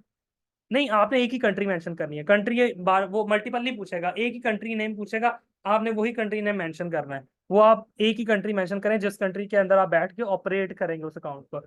सर यूनिक सर्विसेज तो हमारे लिए भी यूनिक होंगी, हम कैसे मेलवेयर डिटेक्ट करेंगे? बहुत अच्छा क्वेश्चन पूछा तलत ने, आई एम वेरी इम्प्रेस्ड। कि यूनिक सर्विसेज तो आप लोगों के लिए भी यूनिक होंगी, आप लोग उसमें कैसे काम करेंगे? भाईजान वर्डप्रेस यूज करना आ गया, बेसिक्स पता है, यूट्यूब ओपन करें, ठीक है ना सर, यूट्यूब के पास जाएं, सर यूट्यूब को जाके पूछें कि how to remove this malware from WordPress. मैं आप लोगों को एक मजे की बात बताता हूँ। अक्सर मेरे पास कुछ क्लाइंट्स आते हैं, उनका कोई ना कोई प्रॉब्लम होता है, ठीक है, वर्डप्रेस के क्लाइंट्स होते हैं, शॉपिफाई के होते हैं, कोई ना कोई नया मसला लेकर आ जाते हैं। वो मसला मेरे लिए भी नया होता है, मैं वो एरर एग्जैक्ट कॉपी करता हूँ, गूगल पे फेंकता हूँ, यूट्यूब पे फेंकता हूँ, डॉक्यूमेंटेशन पढ़ता हूँ, लोगों के कमेंट्स पढ़ता हूँ, लोगों ने किस तरह उसको सॉल्व किया, वीडियोस देखता हूँ। आप ट्रायल एंड टेस्टिंग करके उसको सॉल्व कर लेते हैं। क्लाइंट से 2 दिन लें, 2 दिन मोर देन एनफ है किसी भी प्रॉब्लम को सॉल्व करने में वर्डप्रेस की। बात समझ आ रही है? इसी तरह से आप सीखेंगे। अगर आप कहेंगे नहीं पहले मैं अपने आप को मास्टर करूंगा, पहले मैं हर स्किल जो है ना, हर वर्डप्रेस के थाउजेंड्स ऑफ एरर्स आते हैं डेली बेसिस पे, थाउजेंड्स ऑफ एरर, और वर्डप्रेस ने सारे के सारे एरर्स की डॉक्यूमेंट्री बना के, वीडियोस बना के, कुछ इन्फ्लुएंसर्स ने, कुछ टेक के लोगों ने बना के रखी होती हैं। ठीक है ना? तो आपको जो है ना व्हील री इन्वेंट करने की जरूरत नहीं है। जैसे जैसे मसले क्लाइंट लेकर आए, सॉल्व करें, अच्छे खासे पैसे चार्ज करें। और हाँ, एक बात याद रखें, बग और जो मालवेयर सॉल्विंग है, इसके सबसे ज्यादा पैसे लोग चार्ज करते हैं। ठीक है ना? सर मैं 2022 की गिग है उसी को करेक्ट करें, बिल्कुल उसी को कर नहीं रहा, ट्राई करके देख लें। जिनकी पुरानी गिग्स है ना, आप लोग कोशिश कर रहे हैं शायद वो चल जाए। मोस्टली फाइबर पे न्यू गिग्स ज्यादा बेहतर चलती हैं, लेकिन आप लोग ट्राई करके देख लें, ट्राई करने में कोई हर्ज नहीं, पुरानी भी चल जाती हैं। अगर पुरानी चल जाती है तो फिर आपको नए के झंझट पड़ने की जरूरत नहीं है, पुरानी चलाने की कोशिश करें। चल जाती है 2-4 माह लगाएं, अगर नहीं चलती देन आप नई क्रिएट कर लें। ठीक हो गया? अच्छा जी सर, एसईओ की मल्टीपल गिग कैसे बनेगी? आयशा बहुत सिंपल है, टेक्निकल एसईओ की एक गिग बनाएं, ऑन पेज एसईओ की एक गिग बनाएं, बैकलिंक की एक गिग बनाएं, कमेंट बैकलिंक की बनाएं, साइट ऑडिट की बनाएं, ठीक है, एसईओ ऑडिट की बनाएं, कंपैरेटर एनालिसिस की बनाएं, कीवर्ड रिसर्च की बनाएं, नीश फाइनलाइजेशन जो करते हैं उसकी बनाएं, एफिलिएट वेबसाइट डेवलप करने की बनाएं। मल्टीपल चीजें अवेलेबल हैं। आप एसईओ की नीश में जाके ना ब्राउजिंग करके देखें, फाइवर में, फाइवर पे जाके एसईओ सर्च करें, उसमें ढूंढें, उसके अंदर जैसे मैं कहता हूँ तो ना विंडो शॉपिंग करें। वो आप मोबाइल फोन पे जाके विंडो शॉपिंग करके देखें कि निकलता क्या है, और आप लोग को इतनी कैटेगरीज मिल जाएंगे, आप भी खुद परेशान होगी, अच्छा इसकी भी लोग बना के बेच रहे हैं। राइटिंग में कितनी गिग बांध सकती हैं? अनलिमिटेड। जाएं राइटिंग की कैटेगरी को एक्सप्लोर करें, बहुत सारी राइटिंग की कैटेगरी में सर्विसेज हैं। फॉर एग्जाम्पल राइटिंग है, आप देखें ये हर सब कैटेगरी के अंदर मल्टीपल कैटेगरीज हैं, ठीक है ना। तो बहुत सी गिग्स बन सकती हैं। आप ई बुक बना सकते हैं, आप सोशल मीडिया पोस्ट की गिग लगा सकते हैं, आप एड कॉपी लिखने की गिग लगा सकते हैं। मल्टीपल गिग्स आते हैं। वेरिफिकेशन के बाद नेम चेंज कर सकते हैं? नहीं, नेम नहीं आपका चेंज होने लगा, नेम नहीं चेंज होता। क्या एक गिग में एक ही कीवर्ड यूज होगा? नहीं, एक गिग में मल्टीपल कीवर्ड यूज होते हैं। वो जब मैं गिग बनाऊंगा तब मैं आपको गाइड करूंगा, आप लोगों को समझ भी आ जाएगी। तो एक गिग के अंदर मल्टीपल कीवर्ड्स यूज होते हैं। इसमें से आप ज्यादा उसकी जो है ना, वो आपको ज्यादा कीवर्ड्स रिसर्च करनी चाहिए अपनी नीश के अंदर, ताकि जितने कीवर्ड आप यूज करें सारे के सारे वो हों जो यूनिक हों। यूनिक नहीं तो एटलीस्ट उनके पे कंपटीशन कम हो। ओ सर, अपना आईडी कार्ड नेम को यूजर नेम रख सकते हैं? रख सकते हैं अगर वो अवेलेबल होगा। यूजर नेम यूनिक होता है फाइबर में, पहले से वो अवेलेबल नहीं होना चाहिए। हाँ, अगर आप कह रहे हैं आईडी कार्ड वाला नाम को अपने नाम के तौर पे, तो वो तो वही यूज करना है। सर, जहाँ सर्टिफिकेट सर्टिफिकेट का पूछा जाता है वहाँ कौन सा सर्टिफिकेट यूज करना होता है? फॉर एग्जाम्पल जो आईडीएम देगा, हाँ जो आईडीएम का देगा आप वो मेंशन कर सकते हैं। वो अपवर्क पे मेंशन कर सकते हैं, फाइवर पे मेंशन कर सकते हैं, आईडीएम वाला भी मेंशन कर सकते हैं। गूगल की कोई फ्री सर्टिफिकेशन कोर्स कर लेते हैं, वो भी मेंशन कर सकते हैं। सर इसलिए मैं ये आपकी गिग एंड पे चेक करूंगा, अगर टाइम बचा। नहीं तो फिर जब हम गिग बनाएंगे ना, उसके बाद फिर मैं इसको गिग चेक करने के लिए ना, मैं अलग से आप लोगों को टाइम दिया करूंगा, हर क्लास के शुरू में या एंड में। तो फिर मैं गिग चेक कर लिया करूंगा। सर वर्डप्रेस डेवलपर का कंपटीशन ही है और वर्डप्रेस बग्स एंड रिमूवल लो है, मुझे डेवलपर पर काम करना है, अब लो कंपटीशन बग रिमूवल डेवलपर का क्लाइंट्स। अच्छा मेरी बात सुने जफर, जफर का क्वेश्चन बहुत वैलिड है, सुने आप सब लोग, बड़ा इंपॉर्टेंट क्वेश्चन है कि मैं तो मेलवेयर की गिग बना लूंगा लेकिन मुझे क्लाइंट्स चाहिए वर्डप्रेस डेवलपर के, तो मैं मेलवेयर की गिग क्यों बनाऊं? मेलवेयर की गिग आप इसलिए बनाएंगे कि आपके पास क्लाइंट्स आना शुरू हो। वंस क्लाइंट्स आना शुरू होंगे, दूसरी गिग आप वर्डप्रेस डेवलपर की बना लें। समझ आ रही है बात? तो आपकी जब एक गिग उठेगी, आपका अकाउंट उठेगा, ऑर्डर्स आएंगे, रेटिंग मिलेगी, दूसरी गिग्स ऑटोमेटिकली प्रमोट होना शुरू हो जाएंगी। कहाँ समझ आ रहे हैं? तो ये पूरे का पूरा आपने डिजाइन को, इस स्ट्रेटेजी को लेके चलना है, ठीक है। लाजमी नहीं कि आपने जो गिग बनाई है आपने सिर्फ सारी जिंदगी उसी पे काम करते रहना, आप डेवलपमेंट के प्रोजेक्ट भी ले सकते हैं। समटाइम अक्सर ये होता है, बग वाला बंदा होता है, उसकी साइट का इतना बेड़ा गर्क हुआ होता है, आप उसे कहते हैं भाई साइट ही नहीं बनवा लो, जितना पैसा तुम्हारा बग पे लगना है, 500-700 डॉलर तुम्हारे तुमने बग रिमूवल पे रखना है, मेरा टाइम भी वेस्ट होगा, हम इतना खपेंगे भी, तुम साइट ही नहीं बना लो, सेम डाटा के साथ नई साइट बना देता हूँ। वो कहता है बेहतरीन है। आप उसका डाटा सेव करो, जो भी प्राइस डिसाइड करनी है प्राइस डिसाइड करो, नई वेबसाइट बना दो उसको। तो अक्सर बग रिमूवल वाले जो आते हैं उनकी वेबसाइट का इतना बेड़ा गर्क हुआ होता है कि आप डाटा सेव करके उसका उसको वर्डप्रेस रीसेट करते हो और नई साइट बना के दे देते हो। बात समझ आ रही है? अच्छा जी। सर अगर मल्टीपल स्किल हो, आई मीन तो, आई मीन टू से, अच्छा आई मीन टू से, अगर हम एट अ टाइम 3 स्किल के ऊपर काम करना चाह रहे हैं तो हम आईडी एक ही बनाएंगे, 3 स्किल ऐड करेंगे। एग्जैक्टली मिर्जा, लेकिन मैं रिकमेंड ये करूंगा कि 2 स्किल से ऊपर ना जाएं, नहीं तो आप भी कंफ्यूज होंगे, आपका क्लाइंट भी कंफ्यूज होगा कि यार ये बंदा क्या क्या कुछ कर लेता है। तो 2 स्किल से ऊपर ना जाएं, मैक्सिमम 2 स्किल्स तक रहें। सर सम स्टूडेंट्स ने वर्डप्रेस मॉड्यूल की असाइनमेंट लोकल होस्ट यूज करके बनाई, वो भी फाइवर पे जा सकते हैं? बिल्कुल जा सकते हैं, वो स्क्रीनशॉट यूज करें। अगर फ्यूचर में कोई अपनी कंट्री से दूसरी कंट्री चला जाता है तो अकाउंट बैन हो तो नहीं हो जाएगा? नहीं, आप सपोर्ट से बात करके चेंज करवा लें अकाउंट टाइप, उनसे कहें कि अब मैं यूएस शिफ्ट हो गया हूँ, अब मैं इसका अकाउंट जो है ना वो यहाँ से यूएस करना चाहता हूँ, वो सपोर्ट आपको गाइड कर देती है। अच्छा, फाइबर सपोर्ट जो है, sport.fiverr.com पे जाके आप ये चीजें कंफर्म कर सकते हैं। After ID card name other name we can change in every gig? नहीं, गिग का कोई नाम नहीं होता, आपका अकाउंट का एक नाम होगा, गिग के फिर टाइटल होते हैं। ठीक हो गया? सर ये अकाउंट मैं 2 शॉपिफाई एंड 3 वर्डप्रेस की गिग डाल सकता हूँ? बिल्कुल डाल सकते हैं, अच्छा कॉम्बिनेशन है बल्कि।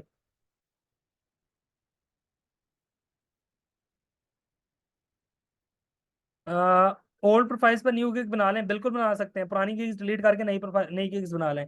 सर यूनिक स्किल पे, लेकिन गिग तब बनाइए जब मैं आपको बनाना सिखाऊंगा, एग्जैक्ट फिर उसी पैटर्न पर बना लीजिएगा। सर यूनिक स्किल पे अकाउंट के बाद कस्टमर रीच भी तो उसी पर करेंगे एज स्किल।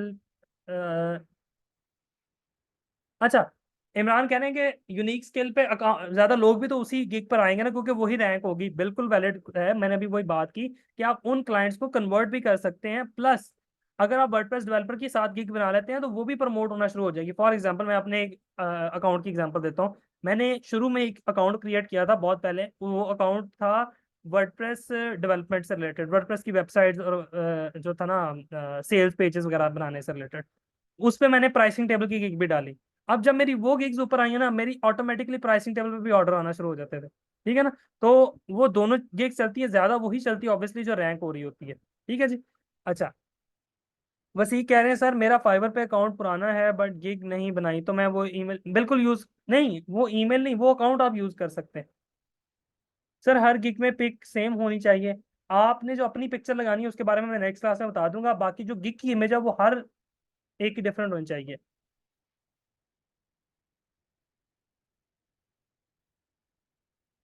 आ, हाँ मैं बना के बताऊंगा, गिग मैं आपको प्रैक्टिकली बना के दिखाऊंगा। सर हमें नीश के साथ कोई स्मॉल स्किल भी गिग बनानी चाहिए एज माइक्रोसॉफ्ट? नहीं, लाजमी नहीं है, लाजमी नहीं है तलत, ये लाजमी नहीं है। अगर आप बनाना चाह रहे हैं तो बना लें, लेकिन ये लाजमी नहीं है। Sir I have made account in November, is it okay? Okay ना, टोटली फाइन, आप उसी पे ट्राई करें। हाँ मैं आज की क्लास में व्हाट्सएप नंबर दे देता हूँ अपना, मैं व्हाट्सएप नंबर यहाँ पे शेयर कर देता हूँ। व्हाट्सएप मेरा जो है नंबर, ये नंबर जो है ना ये व्हाट्सएप ओनली है, ये व्हाट्सएप ओनली है। मैं एक मिनट, ये वाला नंबर वैसे मुझे याद भी नहीं।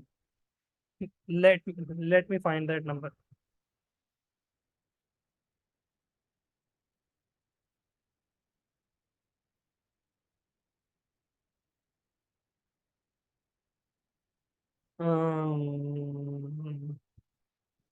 अच्छा, अभी आप लोगों को पढ़ाने से पहले ना, मैं बताया ना मेरे पास डेड अकाउंट है, मतलब मेरे पास डेड अकाउंट भी कुछ है, मैं लास्ट क्लास में आपको दिखाया भी था। तो अ क्लाइंट, एक पुराना क्लाइंट आया एंड ही जस्ट ऑर्डर, मैं आप लोगों को दिखाता हूँ, बल्कि एक मिनट में नंबर शेयर करूँ फिर आप लोगों को वो भी दिखाता हूँ। 0304009107, ये जी मेरा नंबर है। और एक ज़माने में मैं ये नंबर क्लाइंट्स के लिए यूज़ किया करता था, लेकिन फिर अब मैंने ये वाला नंबर जो है वो स्टूडेंट्स के लिए डेडिकेट कर दिया। अब ये नंबर मैं क्लाइंट्स के लिए यूज़ नहीं करता। अच्छा जी। तो इस नंबर पे व्हाट्सअप ओनली है, आप लोग व्हाट्सएप पे कांटेक्ट कर सकते हैं। लेकिन इसमें थोड़ी सी एक चीज़ देख लीजिएगा, आप लोग टेक्स्ट में लिख के भेज दीजिएगा, मैं टेक्स्ट आपका पढ़ के फ़ौरन से आपको वॉइस नोट भेज दूंगा, क्योंकि होता है समटाइम ये है कि इतने ज़्यादा स्टूडेंट्स, पुराने स्टूडेंट्स के भी मैसेजेस आ रहे होते हैं, नए के भी, तो वो आपकी चैट ना ऊपर चली जाती है। तो मैं, मेरी कोशिश होती है कि मैं मैक्सिमम लोगों को रिप्लाई कर लूँ, लेकिन फिर भी एज अ ह्यूमन मैं इतने ज़्यादा को रिप्लाई नहीं कर पाता पर डे, ऑब्वियसली मेरी अपनी भी काम होता है, चीज़ें होती हैं। तो वो फिर ना, वो जैसे कहते हैं ना, मैं ज़रा हिल सा जाता हूँ, वो जब मैं डिट्रैक्ट हो जाता हूँ तो फिर काफ़ी स्टूडेंट्स के ये गिले होते हैं कि सर आप जो है ना वो नहीं करते, हमसे बात नहीं कर रहे या हमें रिस्पॉन्ड नहीं कर रहे। तो मैं कोशिश पूरी करता हूँ। इसके अलावा आप लोग मुझे फेसबुक पे ऐड कर सकते हैं, फेसबुक पे मैं अकदर सईद के नाम से अवेलेबल हूँ, आप लोग मुझे फेसबुक पे ऐड कर सकते हैं। लेकिन जो स्टूडेंट ऐड करें वो काइंडली बता दें कि आप आईडीएम का स्टूडेंट है। समटाइम आप लोगों ने इतनी खौफनाक डीपीज लगाई होती हैं कि पता ही नहीं लगता कि आईडीएम का स्टूडेंट है या स्कैमर है। ठीक है ना। तो वो इवन लड़कों ने भी फूलों वाली तस्वीर लगाई होती है, तो समझ नहीं आती फेक प्रोफाइल है रियल प्रोफाइल है। तो आप फेसबुक पे मुझे ऐड कर सकते हैं, लिंक्डइन पे मुझे ढूंढ के ऐड कर सकते हैं। तो इन प्लेटफॉर्म पे आप लोग मुझे ऐड कर सकते हैं। ठीक हो गया जी। तो दिस इज ऑल। हाँ मैं आप लोगों को एक अब दिखाता हूँ, मैं स्क्रीन शेयर स्टॉप कर रहा हूँ। मैं अपना एक फाइबर अकाउंट लॉग इन करता हूँ। ये डेड, मतलब ये डेड अकाउंट है, ये डी रैंक हुआ हुआ अकाउंट है। मैं इस पर ना एफर्ट करता हूँ ना मैं इस अकाउंट को चलाता हूँ, लेकिन पुराने क्लाइंट्स जो है ना, वो इतना काम किया हुआ है अल्हम्दुलिल्लाह इस अकाउंट पे कि पुराने क्लाइंट्स कहीं ना कहीं से आ जाते हैं। ठीक है। एक मिनट मैं इसको लॉग इन कर लूँ इस वाले अकाउंट को।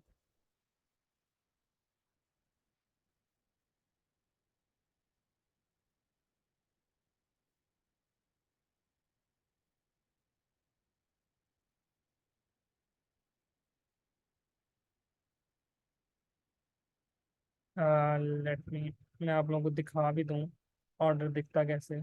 एंड इस अकाउंट पे ना, जो ये वाला अकाउंट है जो मैं अभी लॉगिन करके आपको दिखा रहा हूँ, इस अकाउंट पे ना मुझे, मतलब अल्लाह का शुक्र है अल्हम्दुलिल्लाह, ये अकाउंट पे कभी एफर्ट नहीं की। ये पुराना अकाउंट बना हुआ है, बस पड़ा हुआ है।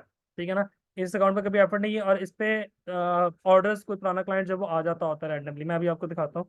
ये अभी थोड़ी देर पहले ऑर्डर आया, ये आपकी क्लास स्टार्ट होने से थोड़ी देर पहले। आई जस्ट सॉ के, ये देखें, स्क्रीन शेयर होगी आप लोगों की? स्क्रीन शेयर होगी। अच्छा ये देखें, ये क्लाइंट के, मैं आपको कन्वर्सेशन तो प्रॉपर दिखाऊंगा ना, कन्वर्सेशन तो, ये एक अकाउंट है मेरा, इस पे ये अभी आज ही ऑर्डर सी, वही डेड अकाउंट है, इस पे कभी जो है ना वो मैं नई नए क्लाइंट्स इससे लेता भी नहीं हूँ, मतलब एफर्ट नहीं करता उस तरह से, वरना मिल तो जाते हैं। तो मैं इसे एफर्ट नहीं करता, क्योंकि ऑलरेडी एक सेकंड जो है मैं आप लोगों को बताऊंगा कि हम जो एजेंसी है वो किस तरह से क्लाइंट्स लेती है, मैं आप लोगों को बताऊंगा। तो इस अकाउंट पे ये क्लाइंट का भी $450 का ऑर्डर आया, $450 का। ठीक है ना। तो इस तरह फाइबर पे ऑर्डर्स आते हैं। कि मैं दिखा दूं, ताकि आप लोगों को लगे ना, मैं पेज रिफ्रेश करके भी दिखा दूं, कुछ लोगों को लगे कि सर ने इंस्पेक्ट एलिमेंट ना किया हो। तो भाईजान ये आप लोगों के सामने, तो ये जस्ट फॉर योर मोटिवेशन। ठीक है, वरना मुझे नजर लगवाने का कोई शौक नहीं है। Just for your motivation. अच्छा जी। ठीक है, कि डिसहार्ट ना होना। टाइम लगता है, टाइम लगेगा भी। और ये आप लोगों को नजर आ रहा है कि सर के पास बैठे बैठाए ऑर्डर आ गया, तो सर ने पिछले जो 10 साल, 12, 10, 8, 9 साल जो लगाए हैं इस काम पे, ठीक है, वो भी तो काउंट करें ना आप। तो वो चीजें मैं अब यहाँ पे आके कहूँ देखें जी मुझे तो बैठे बैठाए ऑर्डर्स आ रहे हैं, मैं तो बैठे बैठाए लाखों कमा रहा हूँ, तो भाईजान वो जो पीछे एफर्ट लगी हुई है इतनी, वो भी तो आप कंसीडर करें ना। ठीक है, अब मुझे अक्सर व्हाट्सएप पे मैसेज आता है। लास्ट मंथ भी एक क्लाइंट इसी तरह से, उससे पहले भी एक क्लाइंट इसी तरह से मैसेज आया कि we just saw your profile on, तो हमें पता लगा आप काम करते हैं, तो वी वांट कि आप हमारा ये वाला काम अगर कर रहे हैं। मैंने देखा, देख दुख के कहा जी इतने में काम हो सकता है। एक लोकल क्लाइंट मिला, मैंने उसको ऐसे ही ना, छोटी सी वेबसाइट थी, मैंने उसको ना अच्छी खासी मोटी अमाउंट बोल दी। मैंने कहा ये लोकल क्लाइंट ने तंग ही करना है। वो मान गया, वो मान गया, और ही पेड, सॉरी ही नहीं, शी, लड़की थी, शी पेड, उसने पैसे भी दे दिए और मैंने उसका फिर काम भी करके दे दिया। तो ये तब होता है जब आप कंसिस्टेंसी से काम करते रहें, अपने प्रोफाइल स्टैब्लिश करते रहें, लोगों को पता रहे आपके बारे में, तो फिर इस तरह के चीजें होती रहती हैं। तो बताने का मकसद ये था कि मोटिवेटेड रहना, थिंग्स विल टेक टाइम, रातों रात कुछ नहीं होने लगा। तो डीमोटिवेट नहीं हो जाना पहले दिन, ठीक है ना। तो आप लोग भी तो भी अल्लाह ताला इंशाल्लाह जो है ना वो कामयाब करेगा। बाकी इंशाल्लाह नेक्स्ट क्लास में मुलाकात होगी। नेक्स्ट क्लास के अंदर हम प्रैक्टिकली गिग बनाना स्टार्ट कर देंगे, ठीक है ना। आप लोगों ने, जिन लोगों ने नीश ने ढूंढी, प्लीज नीश ढूंढ लें। जिन लोगों ने नीश सेलेक्ट कर लिया वो फाइबर के ऊपर जाके कंपेटिटर एनालिसिस करें। जिन लोगों ने कंपेटिटर एनालिसिस कर लिया पोर्टफोलियो बनाएं, साथ साथ थोड़ा बहुत पोर्टफोलियो बनाने की कोशिश करें। हमारी नेक्स्ट क्लास इंशाल्लाह एक वीक बाद होगी, तो उसमें कोशिश करें कुछ ना कुछ पोर्टफोलियो बनाएं। अगर नहीं भी बनता तो ट्राई जरूर करें, कोशिश जरूर करें, बने ना बने बात की बात है, कोशिश जरूर करें, ठीक है ना। और फिर Aahista Aahista keyword research start करना शुरू कर दें, ठीक है ना। मैं आप लोगों को बर्डन नहीं आप लोगों को डाल रहा, आई नो कुछ आप में से स्टूडेंट्स हैं, कुछ जॉब पे जाते हैं, कुछ बिजनेस में जाते हैं, मैं बर्डन नहीं डाल रहा, लेकिन मैं कह रहा हूँ कि साथ साथ दिन के 2 घंटे, 1.5 घंटा देना शुरू कर दें, वीकेंड पे थोड़ा ज्यादा टाइम दे दिया करें। तो इसको जरा समझें, इस काम को समझने की कोशिश करते रहें, ठीक है ना। चलें। हाँ हाँ, अफशा ने बड़ी अच्छी बात की, कहती सर लास्ट टाइम आपने दुआ का कहा था, तो ये हमारी दुआ है। दुआ थी कि आपको इस तरह बैठे बैठाए भी ऑर्डर आ गया। ठीक है, चलें, थैंक यू सो मच जी एवरीबॉडी। इंटरनेट पे एक से ज्यादा अकाउंट यूज हो जाते हैं, एक इंटरनेट पे एक से ज्यादा हो जाते हैं, लेकिन डिवाइसेस डिफरेंट होनी चाहिए, डिवाइसेस सेम ना हो। नहीं, 10 साल नहीं लगेंगे आपको, 10 साल नहीं लगेंगे, मुझे भी 10 साल नहीं लगे थे भाई, मैं तो अपना टोटल एक्सपीरियंस बता रहा हूँ। 10 साल नहीं लगेंगे आप लोगों को, इंशाल्लाह 5 से 6 महीने में भी आप लोग ट्रेन हो जाएंगे। आप लोगों ने बस फोकस होकर काम करना है, ठीक हो गया। कभी भी इतना टाइम नहीं लगता होता, कंसिस्टेंसी से काम करें, जल्दी हो जाएगा, ठीक है। चलें जी, अपना ख्याल रखिएगा, दुआ में याद रखिएगा, अल्लाह ताला सब लोगों को कामयाब करे। और बी कंसिस्टेंट, बस एफर्ट करते रहें, ठीक है ना।